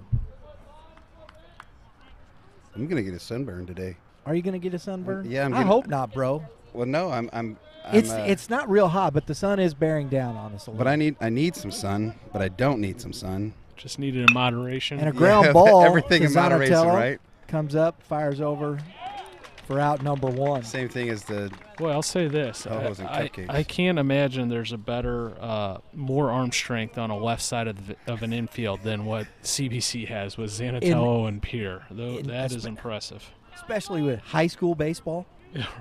Right. Yeah. No, I'm not talking about the big leagues. Right. even then, maybe some of these guys, watching some of the guys flip them. Well, they know what they have figured out is they know when they need to do it and when they don't need to do it. With 162, they save those bullets. You have to. And a ground ball back to Zanatello. Oh, the ball just skips away from him. And Parker reaches again after he singled. What do you think, guys? E? Oh, yeah. It's a tough one, but yeah, probably. So that ball you saw skip on him, that might have been a little bit of the infield there as opposed to Zanatello. But well hit ball there. Cooper Rhodes now. I'm tough 1 on for scoring. 2. Stolen base. Takes ball 1. So runner at first, 1 out. We are seeing some high level at bats. I like these at bats. Guys are taking pitches really well. You know, I've been, since I counted the numbers on CBC's home runs, I've been going around looking at the top schools trying to find, like, the closest guys. Edwardsville so far is the closest with 20. Wow. The other thing Which that's I think is still a impressive great about number. CBC is you factor in the competition level they've been playing. Swing and a foul off his leg. You look at the St. Louis area stat leaders, a lot of times the guys at the top are sometimes some of the guys that don't play the highest level of competition. Not taking anything away from them, but just saying it's more impressive when someone out of the MCC or GAC puts up those type of numbers. 2-1 pitch. It's different. Yes. And a ground ball, Oh, and McGee knocks it down and gets over, and Franklin covering. Nice play by both. McGee knocking that down, and Franklin hustling over and getting the out. You take those things for granted because you see it happening in the big leagues. Like, they knock a ball like Right. that. It's a routine that the pitcher's covering, and, that's not really routine here. No, that's not routine at the big league level. Well, but they don't. But they make it look that way. Yes, they have the confidence, the patience, right, to execute that play. And here in high school, you have all those kinds of emotions going on, and you might flip it away because you feel like you got a rush. And he's only a sophomore. Absolutely. I still look at him and don't think he's your typical first baseman. Oh, McGee, he's a junior. Oh, I thought he was a sophomore. Sorry. Junior. That's okay. Pay more attention. It's horrible, Mitch. Horrible. I was trying to look Coach up coming Liberty out South. to talk to his hurler here with 2 outs. He's got Bogenpole, so there's a little strategy there, Mitch. Not wanting to give in here with the 4-3 lead. It'll be interesting what do you think Coach is talking about there? He might just been going out there just because he made that play running over there to first base covering a hustle play. He might just be going out there and saying, hey. Give him a little break. Yeah. So Bogenpole now, who doubled and scored. Thank you, Dwayne. He heard you. Yes, he did. There you go. I'm going to let you they're work close. that out. I like what he did here. Yeah, that's cool, right? He's got it. That ball misses outside and doesn't get far enough away from Winkleman for the runner to advance. So we got 2-0. He's either listening or we talk too loud. I think we do both. So Coach just goes ahead and puts Bogenpole on. Yeah, At 2-0. Don't throw it away, right? You know, if he's trying to work away from him or trying not to give in, you don't want a ball to get away to create a runner at third base. That's 90 feet. It's easier to score from third than it is from second, so I could see that. So the intentional pass to Bogenpole, and we've got Quentin Borders, who doubled, that plated 2 runs, and he takes a swing, and that's going to be foul. I bet Pierre on almost any other team's a shortstop. Right? His glove work is just bonkers.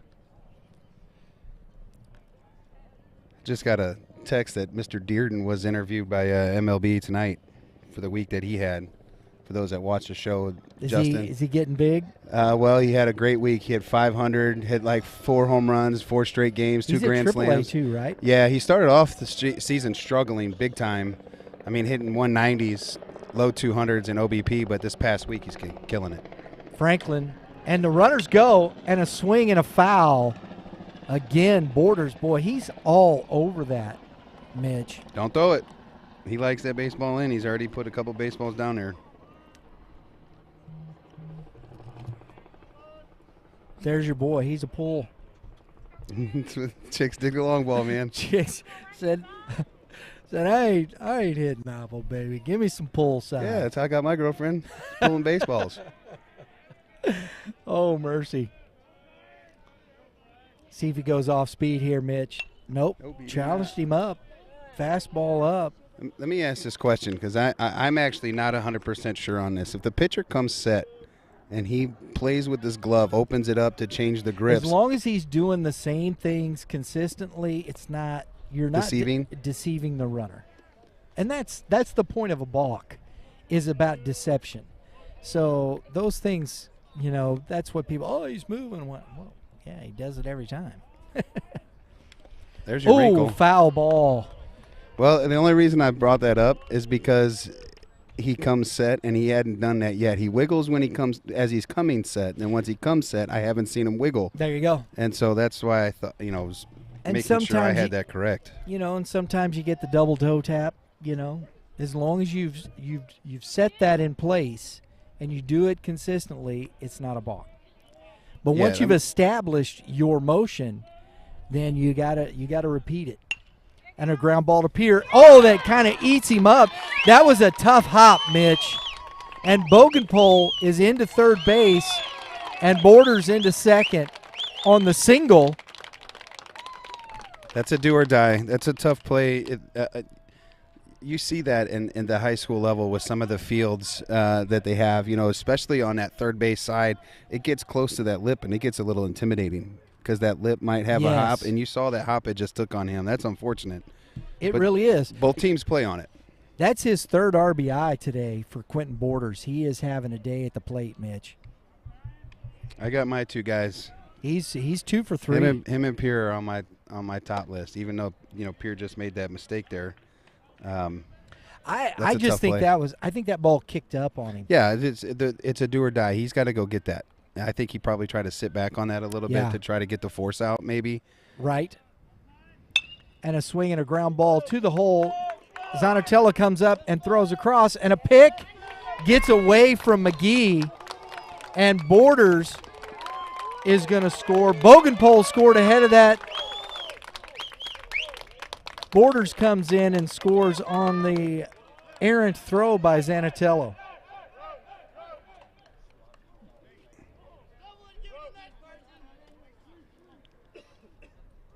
That was a great effort there by Nas at shortstop to stop that play.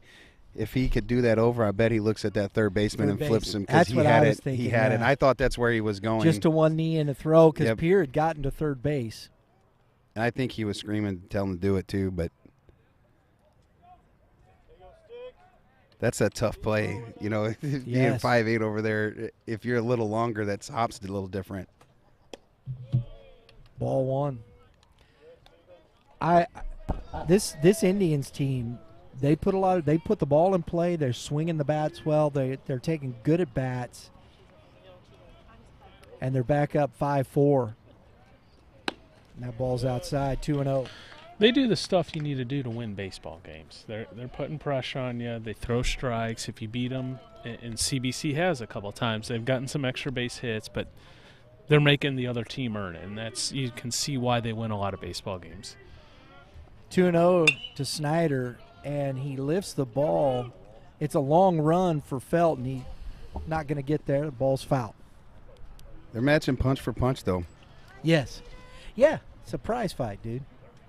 2 heavyweights duking it out. Let's go, Steven. I'm going to go on a limb, though, and say Nas has the best cleats on the field for CBC. He's got the zooms on, so he better be quick. Kid hitting. That was an impressive play he made just to get to that ball. I thought that was through when Hackworth hit it. We were just talking about. And the runner takes and Nice tag. he's safe. He missed him. That was close. Yeah. That was a heck of a get. That's bold right there. You don't see a lot of that. Good opportunity, though, with 2 strikes. You push that as the runner at first base, get in scoring position, give your guy a shot here to drive you in. And it's a 3-1 count now to Snyder. Watch your card. Ooh. I think Jackson, if they wanted to, they can steal more bases. They're getting some really nice secondaries on this pitcher. At least first movement. You know, if they pick that up and go right away, they got a good chance. Go, Steven. And a swing and a fly ball lined. It's up in the circle. That's out. Oh, my goodness. That ball carried, guys, right out of the park on a line. And Steven Schneider hits a 2-run home run with 2 outs here in the top of the 4th inning. Wow. Jackson showing off some power. Big home run for the senior left fielder or right fielder heading to Maryville University. Right down their street. Yeah. That's big time right there, boys. And Jackson jumps out scoring 5 so far in this inning. 8-4 now. Jackson, Just don't hit after it to center. CBC had come back and taken the lead. We saw that ball McGee hit, or not McGee, Kyle Byrne hit Yes. early in his first at-bat, I believe it was, on a ball he just moved the left fielder back that it didn't look like he hit that well, and I think I said at the time, man, that ball is carrying to left, and there was a good example of it right there. That ball swing, strike 2. Snyder got one up in the air and hit it a little better and got out of here. And Coach Horn, we were talking about that before the game. He said the alley here with the wind the way it is, he said it probably is going to carry a little better today. So there you go. And a ground ball slowly hit. Stevens up. Makes a nice dig. play. Nice dig by McGee there.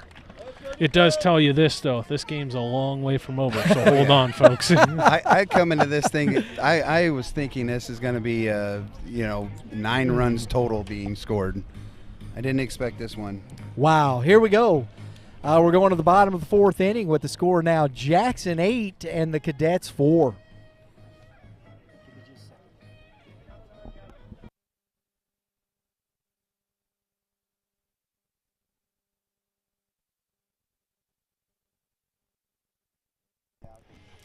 All right, folks, next week we're going to be out at Bridgeton Municipal Athletic Complex with Game 7 baseball for the Midland Invitational, because Game 7 baseball is one of the premier youth tournament providers in the Midwest, covering Missouri, Illinois, Kentucky, and Tennessee. Game 7 baseball has single and double A, triple A major divisions, so you can find the tournament with quality competition to challenge your team.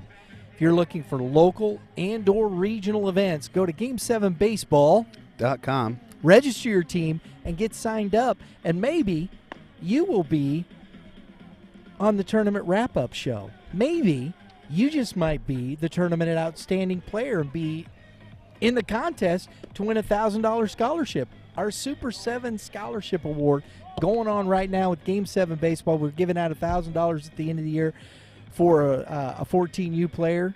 We got one in the contest right now. Billy Brown hit a bomb out there. Rawlings Tigers had a great weekend. Good stuff, right, Mitch?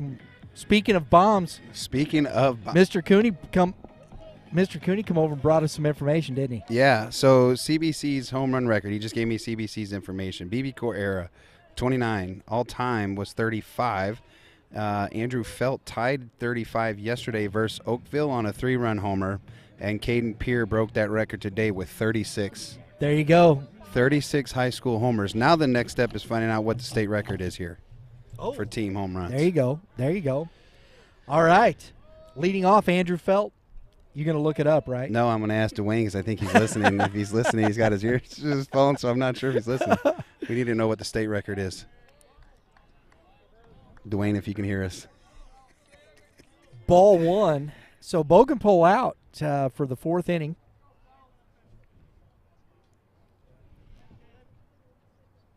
Curveball in the hole. Look at that hop. Oh, hits the back of the glove. And so Felt gets on, leadoff single. I'm going to give him a hit there. I don't think he's going to get him anyway, Mitch. Well, just again, you just saw close. the speed of the ground is hard, and actually in the summertime this plays a little bit different because they let it grow a little bit more, so it's a little bit thicker. That the balls are actually very different in the summer. It's not as hard as the ground is right now.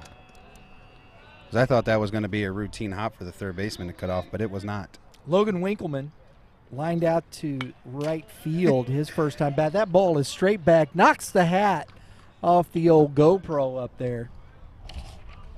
This year 8-9 just come out against this young man down 4 runs. Just let's go. Hacking. Whack. Yeah, let's go. They're not intimidated. I just you appreciate this kind of baseball. As a fan and as a coach, this is what you want your teams to do. So if anybody's watching, please use this video to let your young people watch. Right. Ooh, little inside. You know, we talked about it today for tomorrow's podcast and that's correct. Developing from 14s into this. And that's our conversation tomorrow. Check that out. Mitch and I were talking about development, that 14U transition and what you're transitioning into high school, and we're seeing it right here. You know, these kids, woo-hoo-hoo. We're playing 9U, 8U baseball, 10, 11, 12. They made it up through that. The coaching, we talked about coaching. What are we preparing? We're not – I will say this, though, Mitch. We're not seeing a lot of bunting today. I didn't anticipate that happening just because of, I think, the nature of the game. I obviously think both teams want to clearly walk away with a victory, but if it gets close, we might see I doubt it. Somebody trying to scratch a runner at late in the game. No, I don't know. Well, I just it's never know. Non-conference and let it eat. Let it eat. That's the second time Bogenpole's gone down on that mound. You don't like the turf. And it's always funny when they try to complain about it, but they spend most of their time in the summer playing on turf, so it shouldn't be new. Right. It's even turf down at, Lake Point, Kevin? That's Yes. all turf, isn't it? Yes.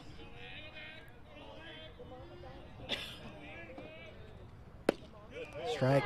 That's what I want to do next at 2-2 at THZ is we got an acre of land right behind us, is try to add a little turf infield, like you see on the backfields on the minor league complexes. All-season training yeah. going. There you go. Just be different. 2-2. Short lead at first for Felt, and that fastball got in on his hands. He fought that off. He's hanging right in there. 2-2. We're going to do it again.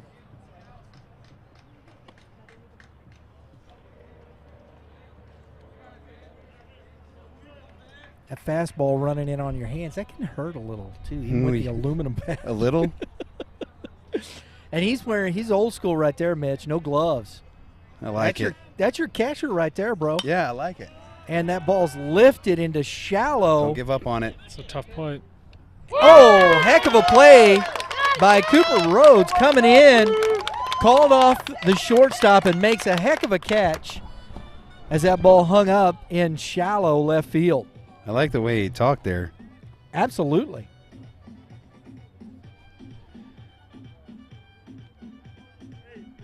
So 1 out. Jake McGee coming up.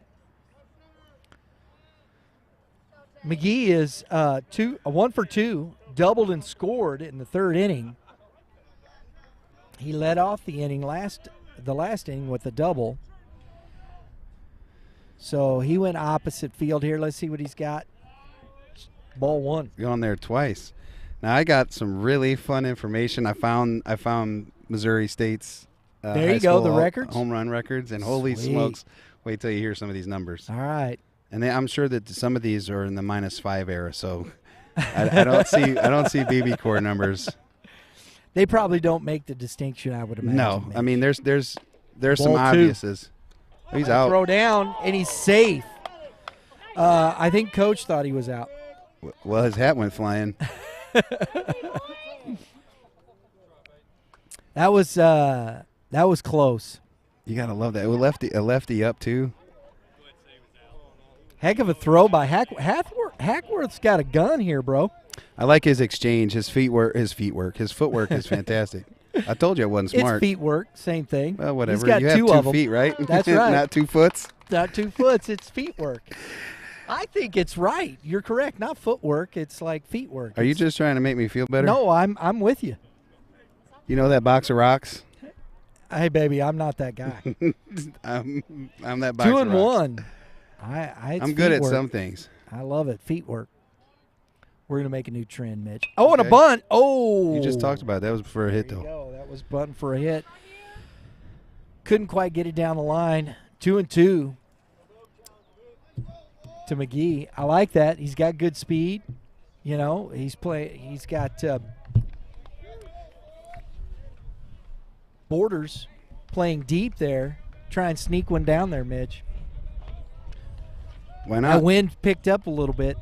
The guy that you have on deck, you know, again, if he gets that baseball up there, that's going to go out, and you're talking about 8-7 ball game in the snap of a finger.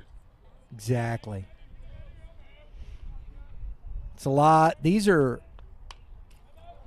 spoiled that pitch. These are high leverage situations for Bogenpole. These are those ones that, you know, you're giving a little extra energy, kind of wears you out a little bit more. I'm actually shocked he's still in the game. No, I think this is because Coach Roach said I don't think this was any kind of bullpen one. This was his game here. Do you know how many games they have this week?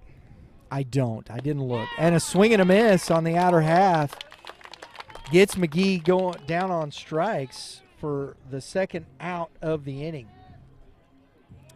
Now Zanatello, who has flied out to left and grounded out to the shortstop. He's 0 for 2. I think he's in a situation right now that he can challenge him, where maybe earlier the game was tight enough that he might pitch around him.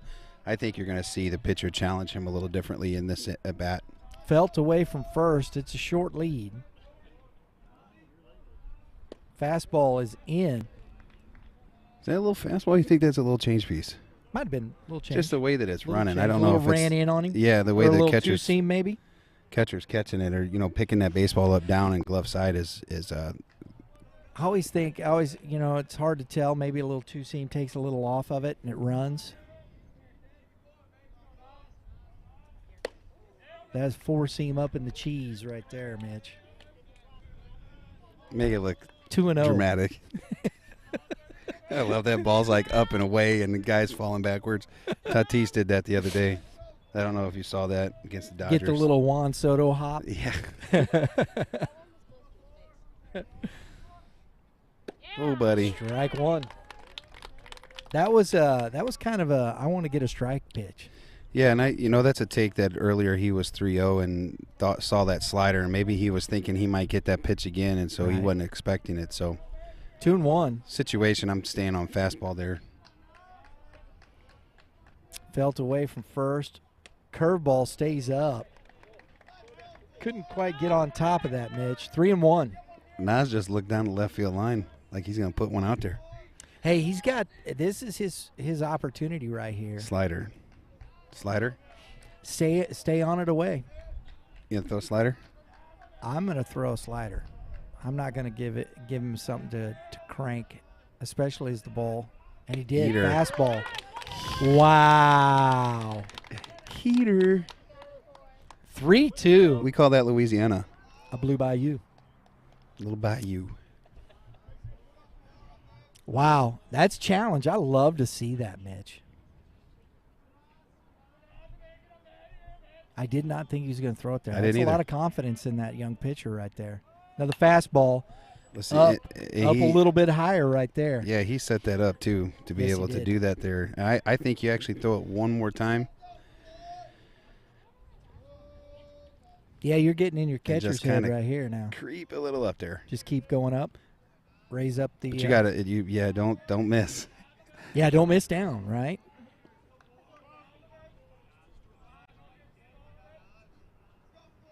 Well, that's a big at bat right here. Runner goes, See and ya. that's out. Goodbye, Mr. Baseball. And that ball, he got on top of that, Mitch. That ball was up, and he got on top of it. You remember when I said don't miss? Wow. I don't even think he really he missed. Oh, he I missed. think that was still in the That's same an E1. spot. That's He an got it E1. up, baby. That's a 2-run blast by Nazan Zanatello. You hear the song? Said, drop that bomb on me, baby. Drop that bomb on me. How's my singing? It sound it's better really on the good. microphone than I think.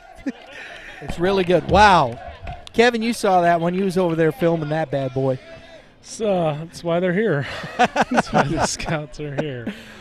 Oh, 2 runs, 8-6 now. I'm trying to figure out why he took off running so fast. Well, hey, I love that. Hard out of the box. That's right. And a ground ball Cue ball. foul.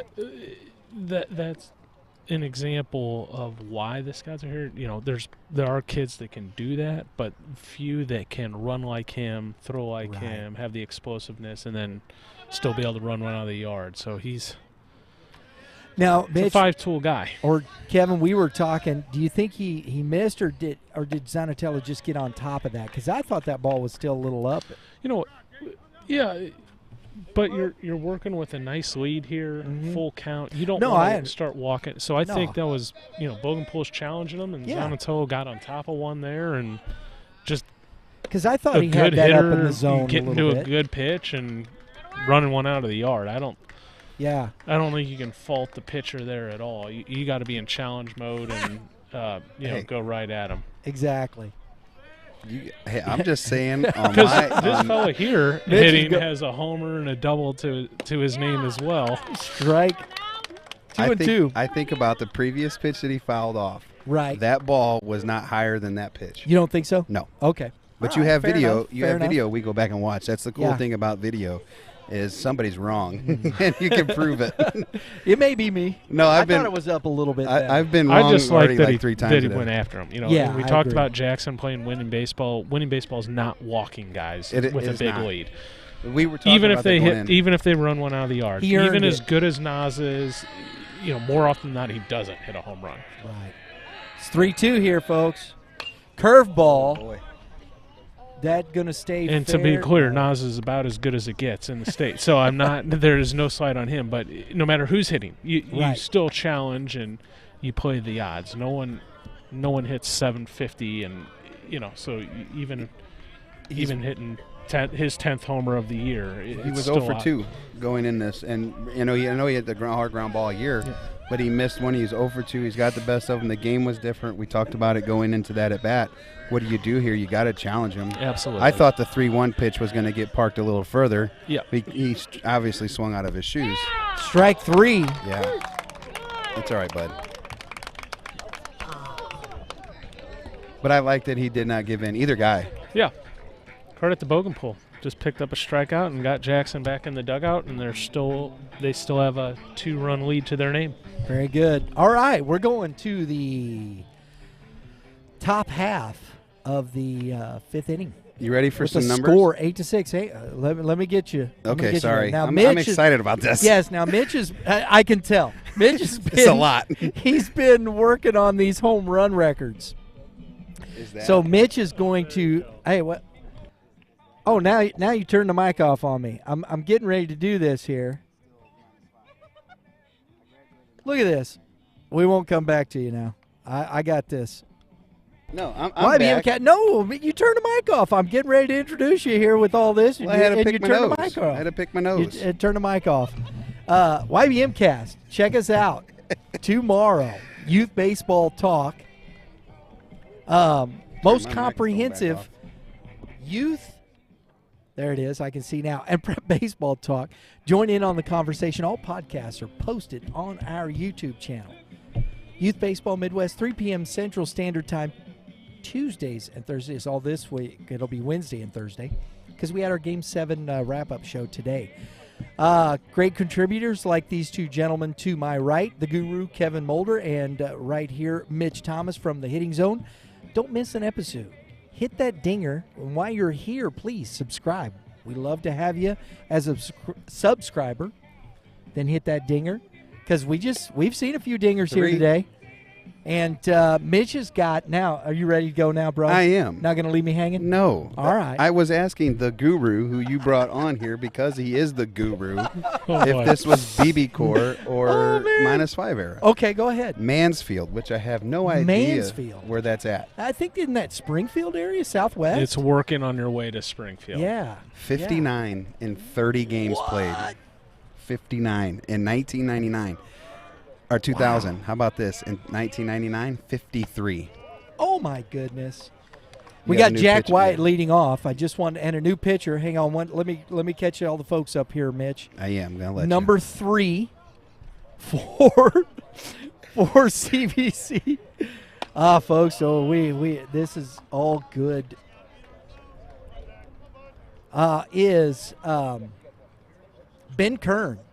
He's pitched in 12 games, all relief, 14 and a third innings. Lefty. But let's see. So Mansfield, 59 dingers. 59 in 2000. 99, that's not that long ago. Not that long ago. That's a long time ago. Mansfield in 99 hit 53. In 2000 hit 59. Gee. And they are on this list 4 times. In 91, they hit 35, and in 92. They hit 35. Goodness. So they got some boys down there that can swing it. So I'm going to go BB Core era, and Vianney had 46 homers in 2011 and 35 games played. Wyatt's 3-1. And takes the ball out, draws the walk. Westminster, which is just across the highway here from CBC, in 2007 had 41 in 30 games. 2007. 2007. That's BB Core, right? That's BB Core era. Wasn't that run where they won a state championship every single season? It seemed like for like a decade. Yeah. They've been Edwardsville, and that 2010s, I think, were the two teams on both sides of this river. Squared to bunt. He pulls back. It's a ball. Dotson, who has 0 for 3 today. So Coach has him squared around. We'll see. There you go, Mitch. Bunting already. Coach Roach talking to his hitter.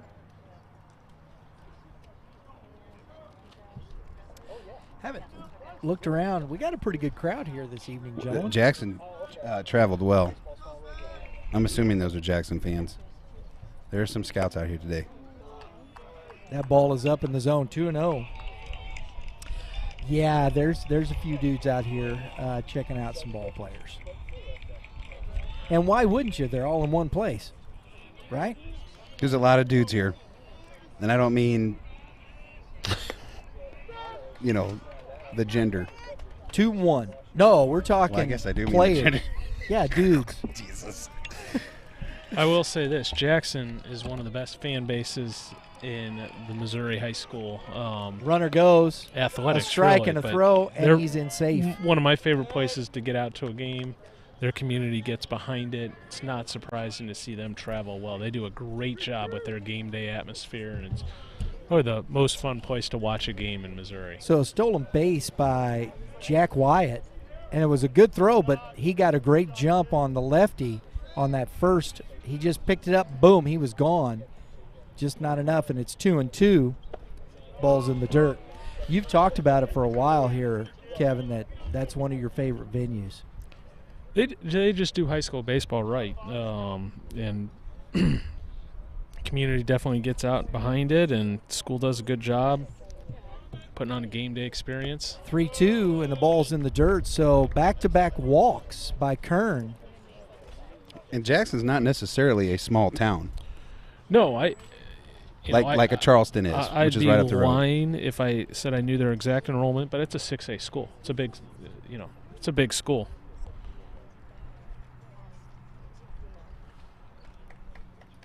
Coach Horn's going to go to the bullpen here.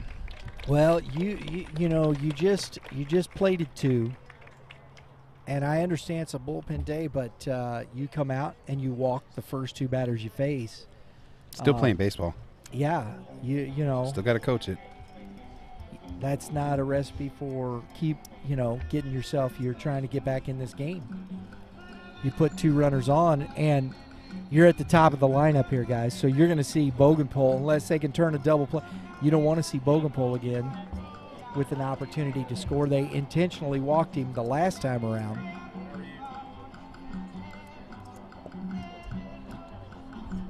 And Rhodes has been good today.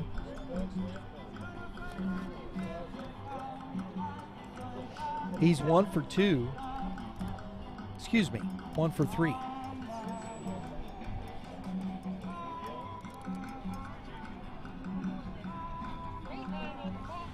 Right now, we're going to see the top of the order with Henley Parker, who is 1 for 3, reached on an error and scored twice. Number 9. Now for CBC, Colton Thomas, a 3.15 ERA, 12 appearances. He's started 2 games. He's 2-2 on the year.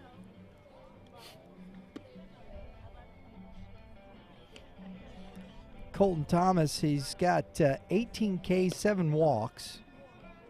His opponent batting average, Mitch, $189. I like that. Gotta like that. I like those gas prices.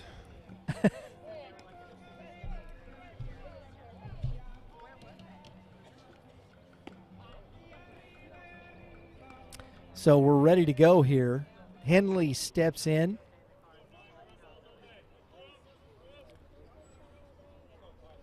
These guys at the top of the lineup have been really good with their at-bats. They're getting deep in counts. So 2 on, nobody out here in the top of the 5th inning. It looks like they're expecting bunt. Yes, they are. Donatello, a little wheel. Oh, and he throws the ball into center field between the second baseman and the shortstop. Looks like that ball kind of just stuck in his slipped. hand. Yeah. That's a tough one right there. I thought maybe that was like a design because it was thrown at the second baseman just short. So the throwing error on the pitcher, they had a play on. And I agree with you. There was something, it either stuck in, it just, I don't know if he even tried to stop throwing the baseball there. Well, it was the way that the first baseman was charging hard, and he didn't look like he was going to show to bunt. I mean, a great assumption, I guess, but. And that's ball 1. I just thought the angle that he turned to throw to, I thought maybe that was supposed to be like a little trick play. Sometimes he gets wrong. That's how you get 2 strikes. And a swing and a foul straight back. Hope it doesn't hit me in the top of the head. It won't. You would have caught it, right, Mitch? I would have turned my back and got underneath it and sounded like one of those birds from Finding Nemo. Mine. And another. I love it. That's what you hear on like the 9 and 10 Yep. and 11-year-old. Mine. It's like, no, can we call ball? I hear that sometimes at the high school level too. Uh-oh. That one drives me crazy. 1-2 to Parker. And a swing and a miss. Man, he goes competed down hard on in the strike strikes. zone. Yeah, he did. You like to see that. He's got a nice little run to his heater too. That ball probably started in the middle of the plate and just ran in on the ends. So after the 2 walks and the mishap on the pickoff play, the strikeout comes. Cooper Rhodes now 1 for 3. And he did go. Strike 1.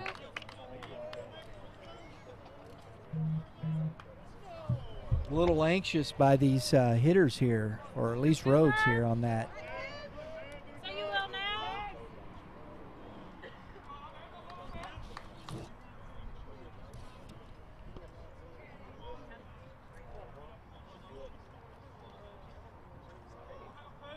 I like Kern coming in here. He's attacking the strike zone. Go, you're a hitter.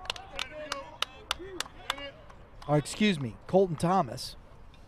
Kern was just before him, but Thomas is got Rhodes down 0-2. Way to battle. Fouled off from the right side, guys. He's got a little sling on that little 3/4 coming in. I'm going to go on a limb and say that there's a certain instruction, and this is not by no means I'm questioning anybody's ability as a coach, because this is what I do for a living. That you just see out of certain development that their pitching mechanics are pretty like routine in the players, and you kind of see some of if you just kind of go out and about, you see these young kids. I'm gonna guess this kid's probably pitches with Adam Jansen and ace. And that ball's fouled away. He's got the mechanic of the arm. The kid on the mound.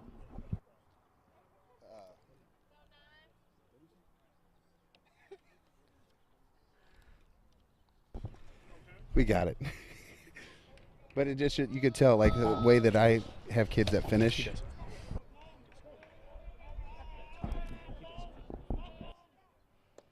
That ball's in. 2-2.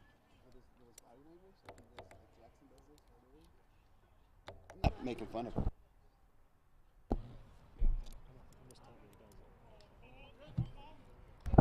And that ball is hammered and going to get down. And the throw's coming in and goes down. And it's not in time to get the runner, Grant Dotson. And so a 1-out, 2 RBI single by Cooper Rhodes.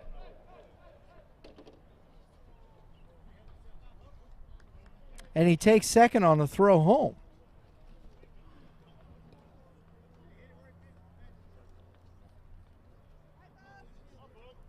So now Bogenpole back up. 10-6 now.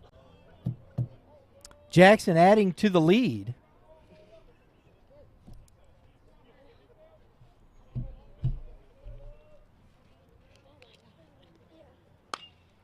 And that ball is skied. I'm not looking up because it might hit me in the. Nice job by Pitts getting over there. You heard him call that one, Mitch. Nice job by the center fielder. From a mile away. Absolutely, that's what you do. You take charge, right? So the center fielder takes that. That's what he's supposed to do. Rhodes at second base now, 2 for 4. 2 RBIs, a stolen base. Bogenpole flies out to center field after 2 base on balls for the second out. Thomas he's in the strike zone. I got to look. Thomas, he's right there. He's in the strike zone competing with these guys. Borders now 0-1.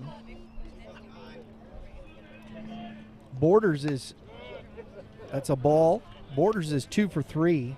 A double and a single. The guys that have scored. He's got 3 RBIs. Guys that scored this inning were on the walk. So especially when the wind's blowing like today, you got to limit the free stuff because the hits are going to happen, the home runs, the doubles. When you got 2 great offenses like this, they're going to happen. What you got to do is limit the mistakes, limit the freebies, and that's how you keep the scoring down on a day like today. No one's expecting a shutout or not to give up, any hits. That's why you got 10 runs instead of maybe 5. Exactly. 3-1 to Borders, and he fouls that one straight back. That could be a windshield. I don't know how they miss. 90% of the time, I know, maybe right? 95% of the time, you have cars parked everywhere, and somehow they miss. That's They'll what I bounce think right about between them. our cameras here. At some point, they're going to get hit. I know it. You shouldn't have said anything. Oh, it's just I got insurance, baby. Well, yeah, but That's fouled off. It reminds me of like in certain games where you're like, this player hasn't done this so long, and Dang, they're calling he against just it, did and he it. goes out and hits a homer. He's been like 0 for 21, and he hits a dinger. It's 3-2. Always blame that on the announcers. I did that. I think I did that at Webster Groves Kirkwood game we did together. And that ball's hammered into center field. Pitt's right under it. That hung up there for him and makes a nice catch for the third out of the inning, but not before Jackson plates 2 more and goes back up 10-6.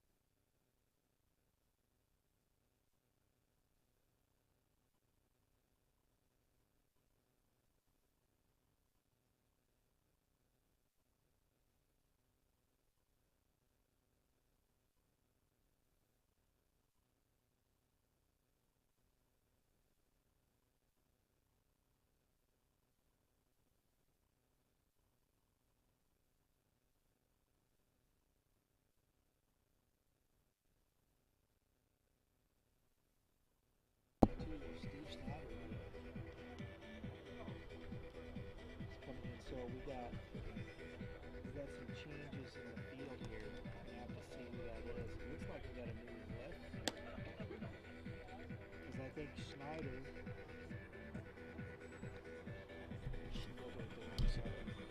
was in right field. Yeah, so he's coming to play. Bogenholt's going to be here. All right, folks, we got a new pitcher on the mound, Steven Schneider, who was playing right field. Bogenpol will stay in as the DH, and we have a new right fielder. I don't see a number yet, Mitch. Yeah, I can't see that far. Yeah, I can't either. So we'll as soon as we get that up to speed, we'll get that number to you and who's going into right field. And Bogenpol will stay in as the DH.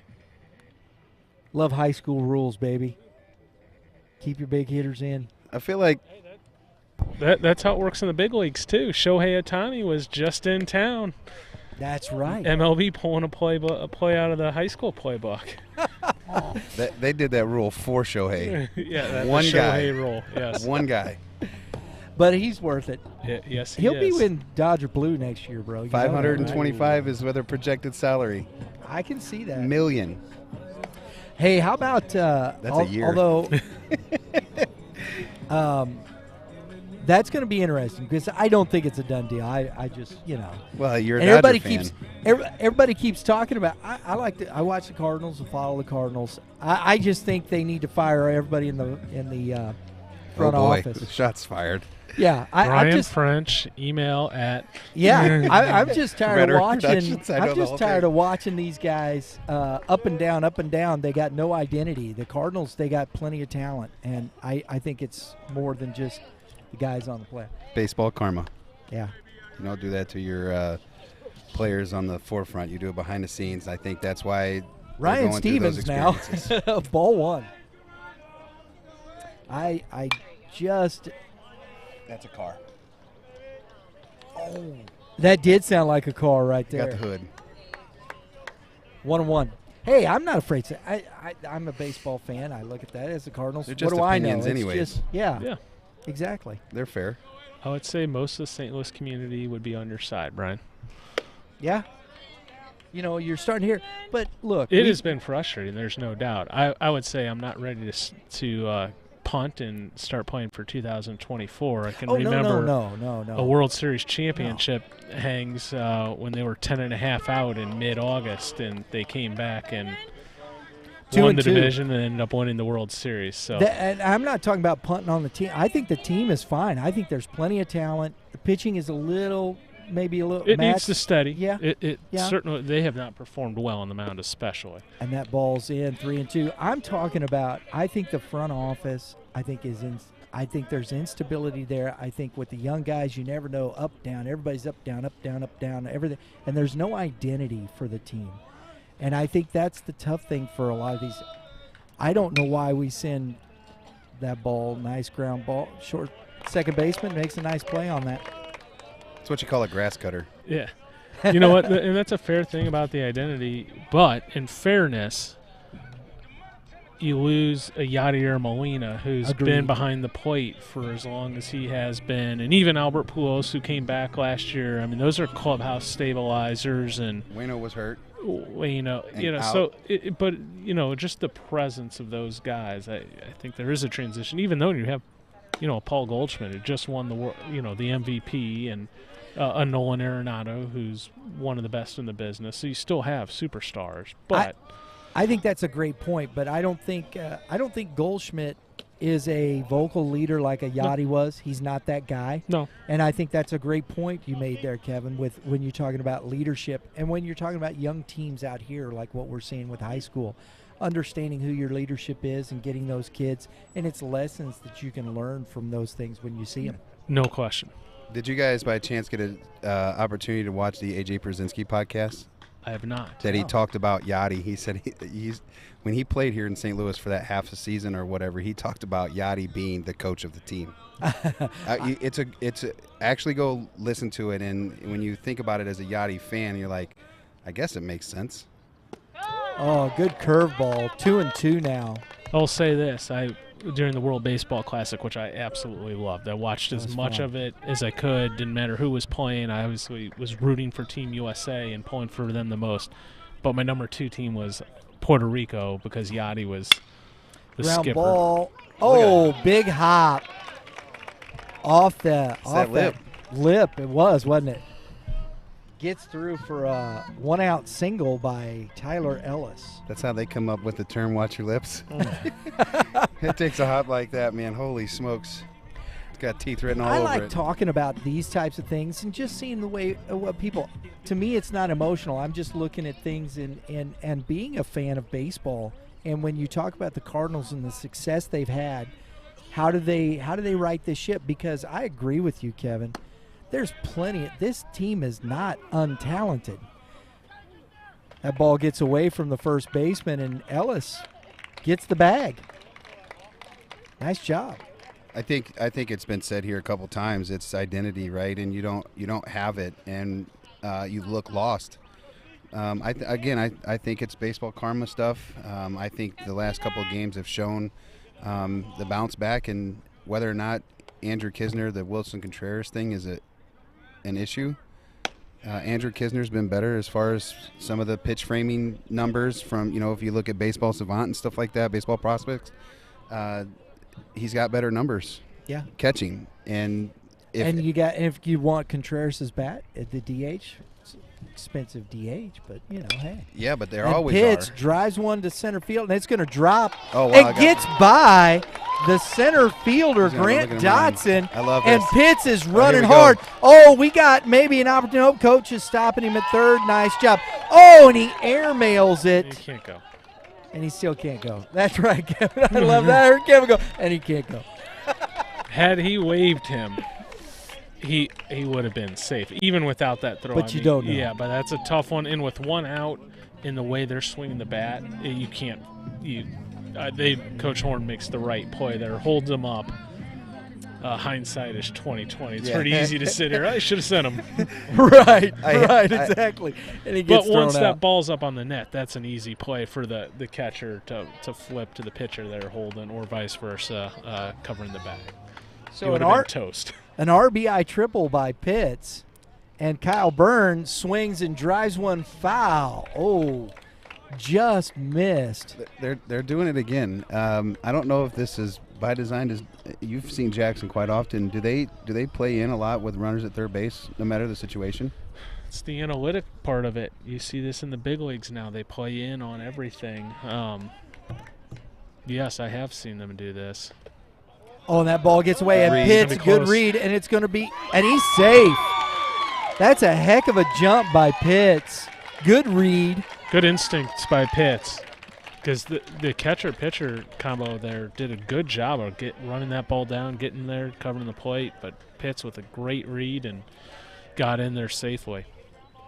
So on the wild pitch, Pitt scores, and we're That's why back you to- hold the runner at third, Brian. There you go. Exactly, Kevin. That was it, because he did end up scoring, and now we're back to a 2-run ball game. It's 1-1 to Burn, and Burn's going, dang it, I wanted an RBI. 2-1. I just can't stop laughing from what Mulder just said about holding him on at third base. I'm not kidding you. I was watching a JV game and kid was holding him at third base, and it drove me bonkers. And a swing and a drive down the line. That's fair. I mean, hits the bottom of the wall, and Byrne is hustling, and a good strong throw, but not enough. Not in time to get Byrne sliding into second with a 1-out double. See, there you go. He's like, man, you should have stayed there, man. I wanted my RBI. I'm kidding. Now he gets a run scored if the next guy does his job. Gotta love these guys swinging the bats. There's some big-time hitting going on here. Nobody's giving in. I love this. They're down a few runs, and they don't feel like they're out of it, you know? They've been down several times by 4, and they're just not giving up. So Felt now, Andrew Felt, who has singled and lined out to center, takes ball 1. This young man's got a good curveball, but he can't get that fastball over for a strike to get to his curveball. Hackworth out. There's your boy, dude. Taking a moment, get out. Don't want to let this get away. Good visit by the catcher. Trust me, I've been paying attention to the IQ of both guys behind the dish. I've been paying attention to the foul balls, watching where they're going, because these are things I want to talk about. Absolutely. You take these things for granted, and you just don't see enough of that in youth sports because it's so focused on something else. And I think if we could start doing this at a young age. Foul tipped into the glove. Nice job. Because he didn't just learn that. No, right? He's been taught this at 5 years ago, 6 years ago. 1-1. Maybe 7 because he's a senior. Off speed, a cue ball. Smell the cap. Need to get a little chalk. 8-ball corner pocket. 8-ball corner pocket. 1-2. Schneider steps off.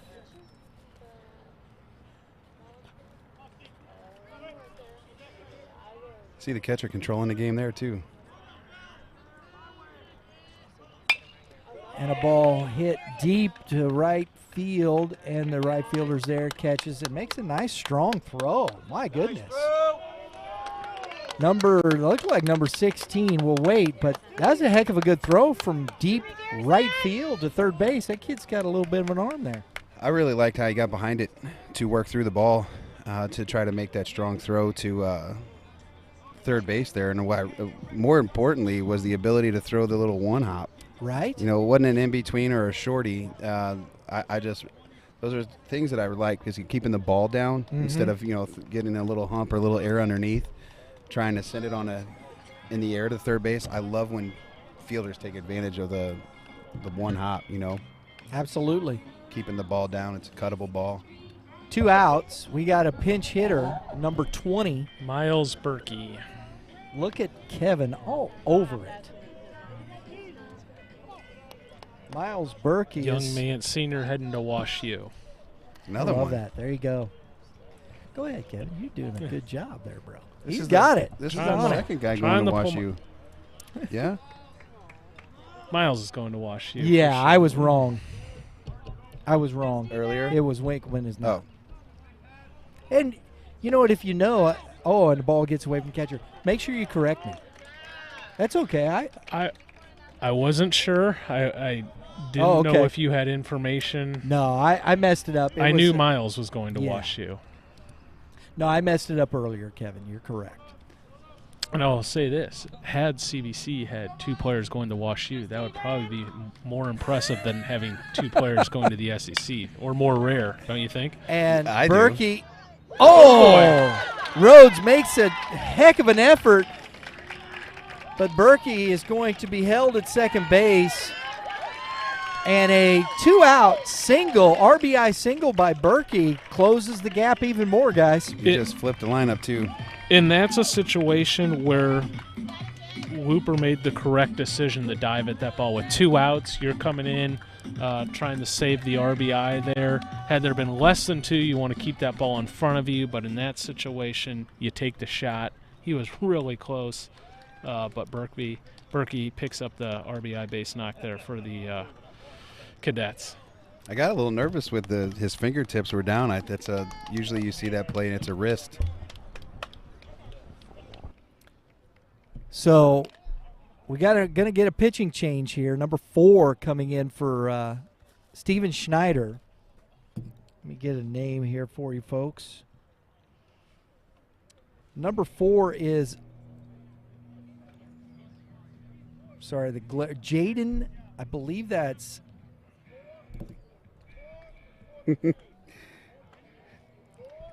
oh man, that's horrible. Glency, Glen. I believe that's CY. Oh, The boy. glare is bad. I can't see it at all. It's harsh. We'll call it that. It's harsh. Jaden Glency. Look at that. I was correct. GLENCY. Boom. Just like I knew what I was doing, Mitch. You always do, Brian. You're a professional. No, I messed up a few times. At least I'm not calling right field, left field today. Oh yeah. I've a few shows I had to stay home and watch, and I'm like, what are you doing? I thought you were a baseball a little coach. dyslexia right there. Yeah, is that dyslexia? It'll slap you at any moment. That's like 190 feet apart. Yeah, I know. That's way worse. So it's just bad. And Kevin, he's got me over there on Mr. Berkey. So, we're correcting it. We keep it real. We keep it real. Bringing up the Wash U thing, I've had the chance Hey, to this is just my first year of play-by-play. So, I think you're doing a great job of it. I'm still working on it, bro. Because the first time I did it, I was nervous. I felt like it was the first game of the year, but like the championship game of a state tournament or something. But Bloom over there at Wash U typically don't recruit a lot of St. Louis kids, and so to be a St. Louis kid that got in there is actually pretty impressive. Because you don't just see it often, and I think for anybody that's got those kinds of smarts and want to be an engineer, business person, Coach Bloom is one of the best coaches I've been around. Well, Mr. Glency now is going to face the top of this lineup, Mitch. Hey, buddy, welcome to the game. Right? Jake McGee is 2 outs, runner at second. Berkey, who just doubled in an RBI. And that First ball. base swinging. That's out. No car. That's strike one. That ball was up in the zone a little bit. You know what's interesting here as a defensive alignment, this young man has already gone the opposite way twice today. I know that he struck out once, but the shortstop's working the base runner here. And he's already shown the desire to go the opposite way. Right. So sometimes I think about those little details, and this is what I love about watching the game. Absolutely. Because I get to sit over here and we do can this. say, oh man, that was okay. Yeah. Because if he goes to that side right now and hits a little weak grounder, it's getting through and might score him. 1-1.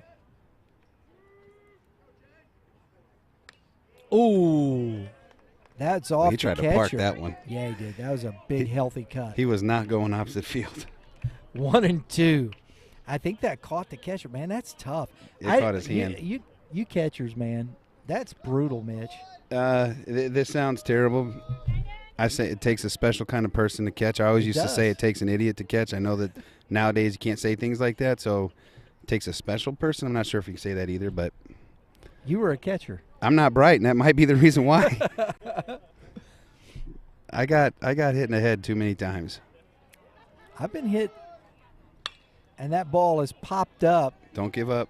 Wow, that went a lot further than I thought it was going to. Long fly ball to center field, and that ends look at these the two. inning.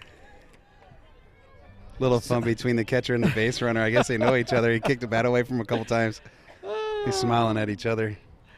So that ends the inning, but not before CBC gets 3 back and is just now down 1. We're going to the top of the 6th inning with the score 10-9, Jackson.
All right, folks, Colton Thomas back out for another inning here.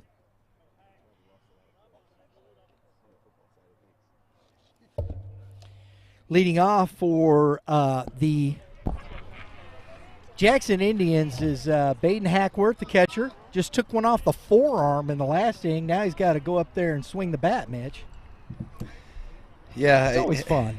I remember growing up and seeing catchers' numbers in the big leagues and never. Oh, good curve. I haven't. It did that to me too, bud. Buckled you. Yeah, I did it from I'm 30 feet away from the plate, maybe 50. I never understood, like, as a little leaguer. Ball's hit into the gap. Nice run on that by Feld. Oh, that ball carried Tracks even that further. down for the first out of the inning. He just flicked his wrist and the ball gave a ride. These alleys, the ball carries in this park, man. See what the catcher did? Who just is in the game for CBC? Ran That's back Berkey. there. Yeah, ran back there to third base. I did not. I was watching that. I think that's what he did, unless he was getting a glove or something. I missed that piece. Another ball. Center field. Pits under it. 2 hands. Wow, that's pretty economical here, folks. 3 pitches for Thomas. 2 outs.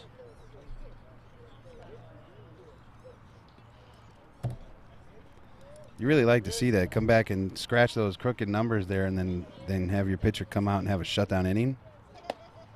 Strike one. Be the first one of the day. You know, if he gets 1, 2, 3, I think CBC, the way they're swinging, it'll be interesting to see what ball's outside. See what Jackson has left in the tank there from the bullpen, guys. Little off speed, little one hop. Zanatello comes up, makes a throw. 1, 2, 3 inning for the first time today, gentlemen, First ones. by Colton Thomas. And the Indians, a quick one, and CBC's coming up back With out the to big bat. boys coming up. Yes, indeed.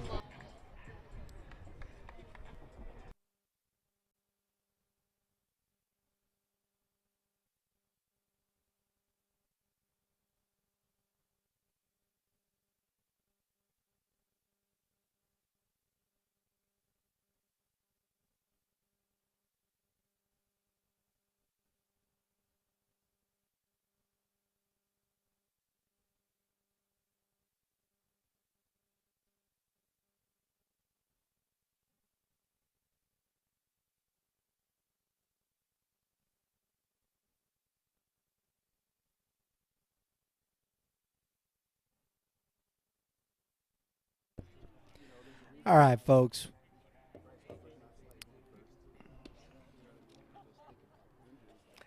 Jaden Glincy back out for the bottom of the 6th inning. Got a 1-run ball game here.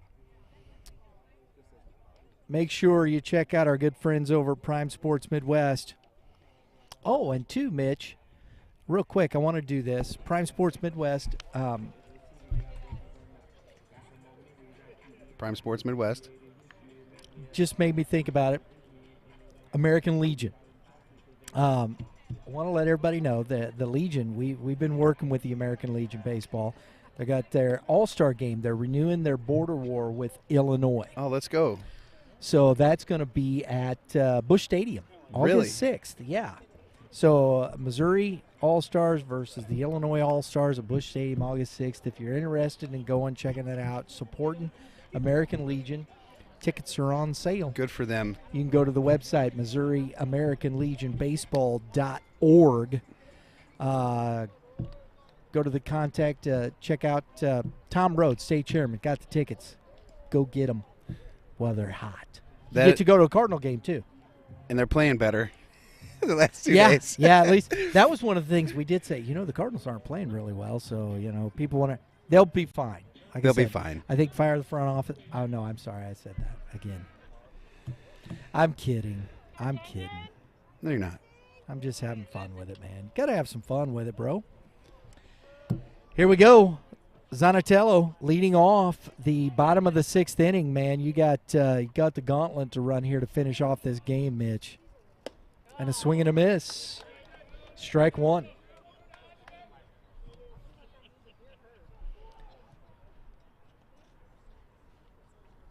Challenge him right off the bat.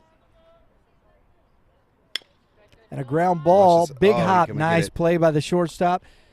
And makes a good throw. That was. He got down the line. Nice play out there by Henley. Hey, still out, whether it's a half step or not. It's great hustle by that. Nice play by the shortstop. I thought if he was going to stay back on that anymore, that was going to eat him up. He had to go get that hop. And especially with the speed of Zanatello, you got to go get the baseball. He gets down the line. You better go. Yeah, I said it. I thought this was such a bright thing to say is that when you have ground ball versus hops, yeah, I heard a coach talk about, reading pitches, and when the ball is rolling to go get it, and when the ball is hopping to evaluate and then react. I thought that was just good information because you see this. Like, when do you do or die a play? When do you sit back on a ground ball? What kind of hops do you go in on? And you see, like Carlos Carrera from when he was with the Astros. It's 2-0, folks. You got to see him a lot. Mm-hmm. He was always, if the ball was rolling, and maybe it's hard hit, but it's still got that little skip, if you will. Swing and a miss by Pierre, 2-1. He would still go get the baseball and work through, no matter how hard it was hit. At least if it's hit like within 3-4 feet of his space. Pierre is 2 for 3. Home run and a double. 2 RBIs. He has struck out looking once, and he's now 3-1 on this count. I think he's going to be looking to unleash. Yeah. Got the one batting glove on, bottom hand. That's a +5, right? It is. And it's a walk. But he doesn't need the +10 for speed. That's why he doesn't have the oven mitt. That's what the kids tell me, Mulder. Do they tell you that? Do they put it on when they're running their 60s? So they get the +10 speed? I haven't seen them do that. That's a fair. If you do, can you please record that for me? Send that to me. We've got a whole new system here. It's on the plus side here, Kevin. Oven mitt, 2 gloves, the arm sleeve. We were having some fun last year. One of our 14U kids put on oven mitts on both hands, left his his ankle guard on, and left his elbow guard on. The kid's like 6-footer, was probably 180 pounds, so he's a little chunky, has no speed whatsoever, and he's like, I got a +80, coach, I'm stealing bags. And fouled off his foot. Sure enough, he stole a bag. And he slid with that dang ankle thing on and ripped confidence. His shin up. There it is. It's confidence, right? It is. I will tell you, man, look good, feel good, play good, I guess. There's still a thing, yeah. The drip is right, Brian. There you go. It's dripping. Oh boy. Ryan Stevens is 1 for 3. It's not ice cream, man. Or 1 for 2 with a walk. Scored a run. He's got 2 stolen bases today.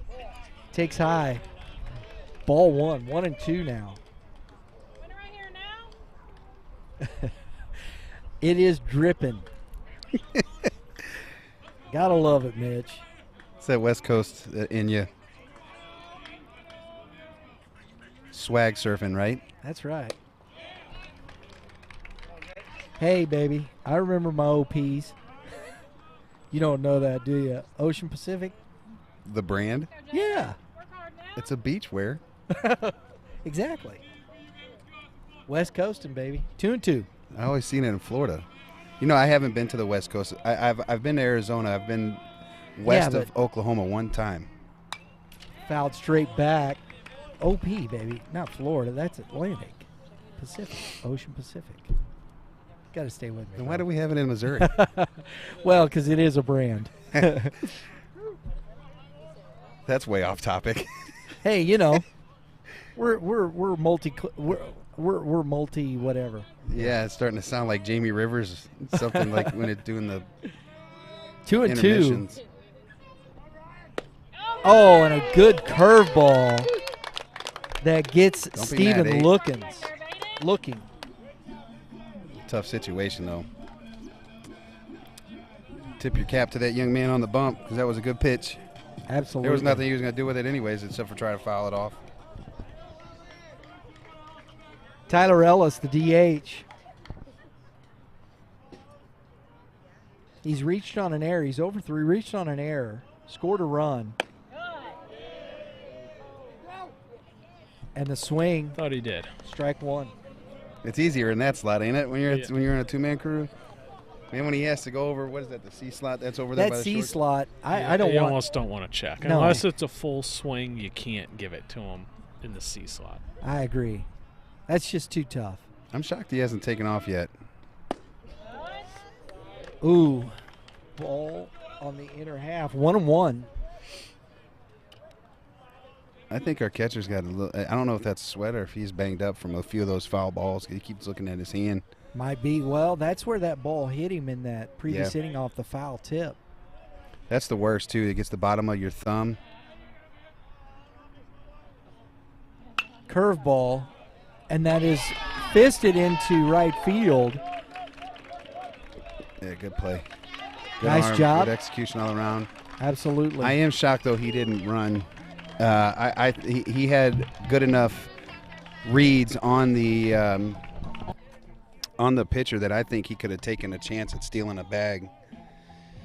So the 2-out single, You gonna go on a limb and say they're bringing in some speed here? they brought in some speed. They definitely they pinch run for Ellis, number 13.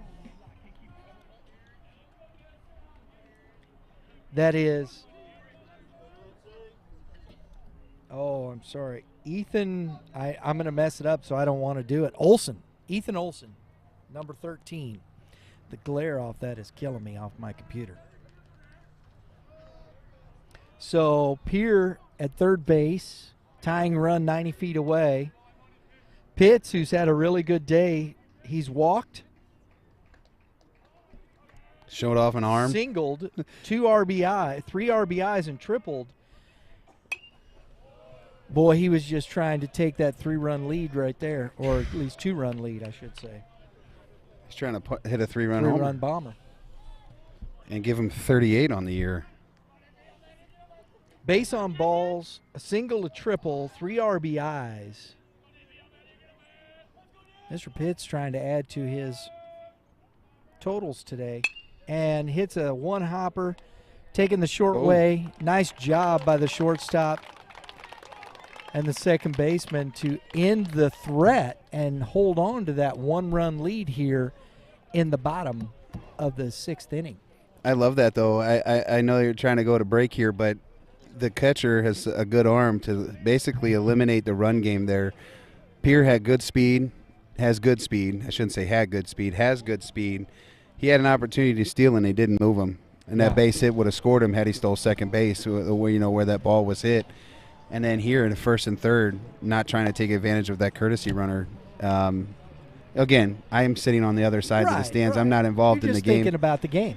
I just that's what a catcher with an arm can do. Can shut it down.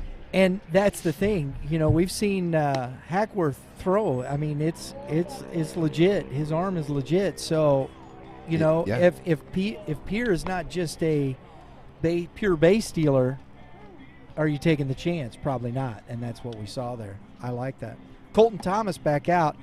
Throw down. Berkey behind the plate now. He came in. Pinch hit for Logan Winkleman. And we got leading off this top of the 7th inning. We're in the 7th inning, guys. This has been good. Yeah, Been a lot of fun. It's a little different, later start than Yeah. normal. So it's running, close to 7 o'clock. Sun's coming, Jack Wyatt, the second baseman, going down. just recorded that out with his shortstop in the bottom of the 6th inning. Huge top half here for CBC. You got to keep it at 1, and they're at the bottom of the lineup, but that top of the lineup's 4th up. And a fly ball. Pitts is back, and tracks that down. Nice play. Pitts has had a nice game. He's done some good things here for the Cadets, and That's a nice play out there in center field. Yeah, I mean, you could see at one point I thought, oh, he's going to be able to camp under this thing and keep the feet moving. I know. This Clearly. ball carries in this Carrying park. today. Wow. So much nicer to play here when the wind's blowing out. Grant Dotson takes strike one. There. When it's hot in the middle of the summer and it just the heat and the humidity sitting on you, the ball will not fly. But a day like today or this kind of weather, Curveball. that's a nice deuce. Strike two.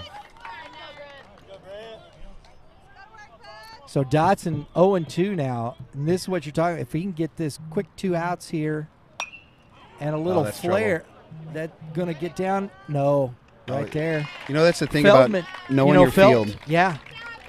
And Felt, he's played a nice right field. A big kid, but he moves well out there. Yeah, and it's a short porch that side, and so I think he understands that anything that's hit over his head's either a double or gone anyway, so might as well just take away the bloop.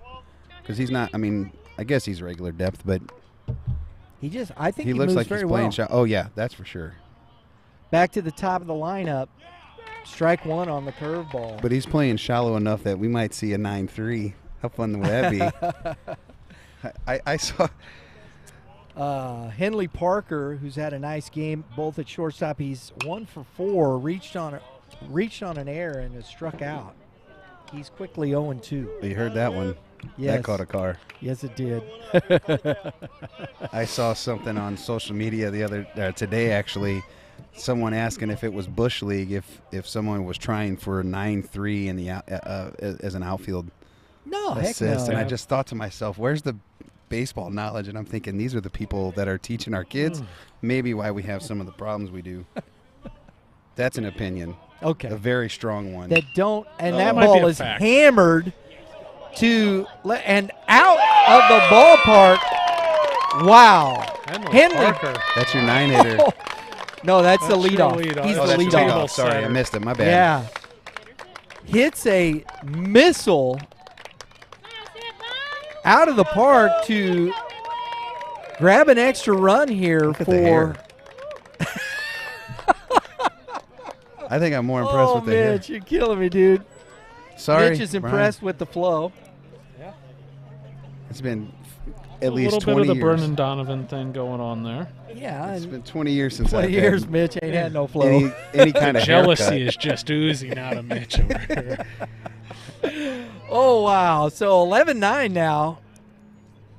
Cooper Rhodes. And this is where Thomas, can he come back? Gave up the home run there. Get this out and get his guys back in the dugout. Fastball, line drive is going to drop in front of Pitts. So a home run and a single. And Bogenpole, man.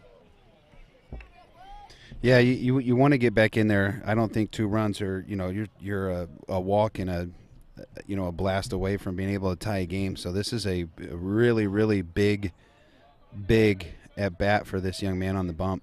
We got to start talking players of the game here, bro. That's going to be tough. Goodness. Wow. Just go like the 3-4 hitters or 2-3 hitters for Each team. CBC and Caden then Pierre. Yeah. I love that. And there's Bogenpole. Big hack. 1-1. I love what Quentin Borders. And I like, Derek Pitts. Big game. He's done it with the glove. Done it with the bat. I love what he's done in this game. The runner goes, and that ball's to the – and Rhodes is in standing up. You remember those conversations we talk about looking in, Peeking. Give me a little peek. Even in situations where like it's you get the green light and you're on your own, you still have to peek in. That doesn't matter with 2 outs because if you hear a ping, you're running. Yeah. But if that ball gets away and you have your head down looking out towards left field, you have no idea if you can round it and go to the next bag. I'm not saying he could have there because the ball bounced back. Yeah. Yeah. But it's just things like that. At some point, you might have a ball kick away. It might kick a post or hit a corner of a mat or something. If you have your eyes peeking in, you can stay up, round the bag, and maybe make a hustle play, go first or third on something crazy like that. 2-2 to Bogenpole. Thomas. And a ground ball to the shortstop. Zanatello comes up throwing, and a nice pick by McGee. Ends the inning. And so we're going. Here it is, Mitch, bottom 7. We've had some fun man. far on our broadcast, being able to watch a couple of walk-offs and some exciting games. And this is just another one, and this is kind of what we expected. Absolutely. This is fun stuff. These are what you expect from 2 heavy hitters. Yep. You got 2 great lineups. We got an 11-9 ball game. We're going right down to the wire. And I'll tell you what, I understand Bogenpole looks great and whatnot, but we're talking players of the game, Mitch. I love what Quentin Borders did offensively for Jackson today. He is 2 for 4. He's got 3 RBIs, a double, a single, right in the middle of that order, driving in runs very effectively. So that's what do you guys think? You got a couple of the kids with the big flies, I think, that have similar numbers. I think it's very difficult to choose them. You know, how the guys play defense, the center fielder for, you know, both teams have played great. And if you're looking at the defense's side of things to make your opinions. I think Borders is a solid pick there. Yep. Yeah, they have a couple. Both teams have a good number of candidates. I like Caden Peer on the other side. It'll be interesting to see what happens here in the bottom of the 7. Yeah, put an asterisk next to that. Peer right now, but if someone comes up and pops a game winner, right to reserve the right to Judgment. change, right? This is like, you know, in the Major League Baseball game in the 7th inning, they give a player of the game. That I'm like, Budweiser player of the game. to the 7th all the time. I'm like, what are we doing? Like, we still got 2 innings of baseball left. You don't know? No. And I'm like, you're giving it to a Cardinal, and then they go out and blow the game. It's like, what are you doing? And we're going to get guys here. We got leading off is Kyle Byrne, then Andrew Felt, and Logan Berkey. Kyle had a good at-bat last time with the double off the right field wall, and right now you're just looking for a way on base, any which way, hit by pitch, walk, error, single through the 6 hole, whatever it takes to get on base and get the top of the lineup up and see if you can't win it or tie it. Absolutely. Jaden Glency's come in and done a nice job here. Here we go. I like this young man's little routine that he has as he approaches the plate. You know, a little KD's cross in got the a dirt. good setup. Yeah. I like the swag thing. He's got plenty of it. Strike 1. That's a good take, young man. That's a good, yeah, absolutely. You get 2 more, right? That's what I always say on that first strike. If it's not a pitch, you know, you think it's borderline. Especially down a pair at this point in the game. You're going to let anything borderline go. There it is, and a ground ball, second baseman. Nice job by the second baseman. Nice job staying down on that ball. Yeah, we've already seen this field take some tricky hops on you. So quickly 1 out.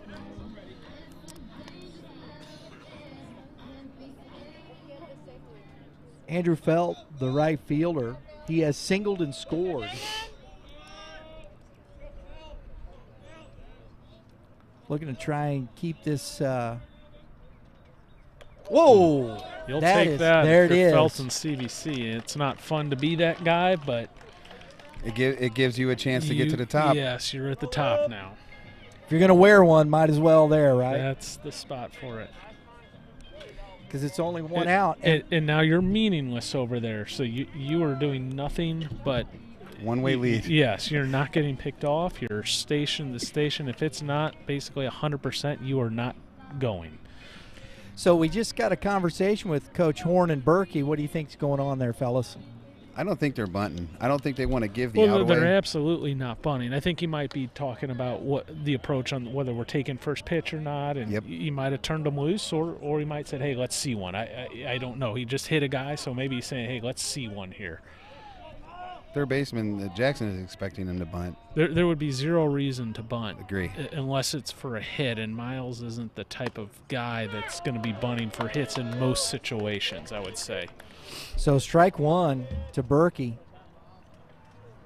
I love that knowledge right there for anybody that's watching. It's like, Yeah, absolutely. you have to make it make sense. Yeah, one-way leads at first base. That's just well coached. That ball's up, 1-1. Which both of these teams are well coached. Yeah, and, big time. You know, Look, just look at the gameplay here. Pitcher comes set and hold the position a little bit.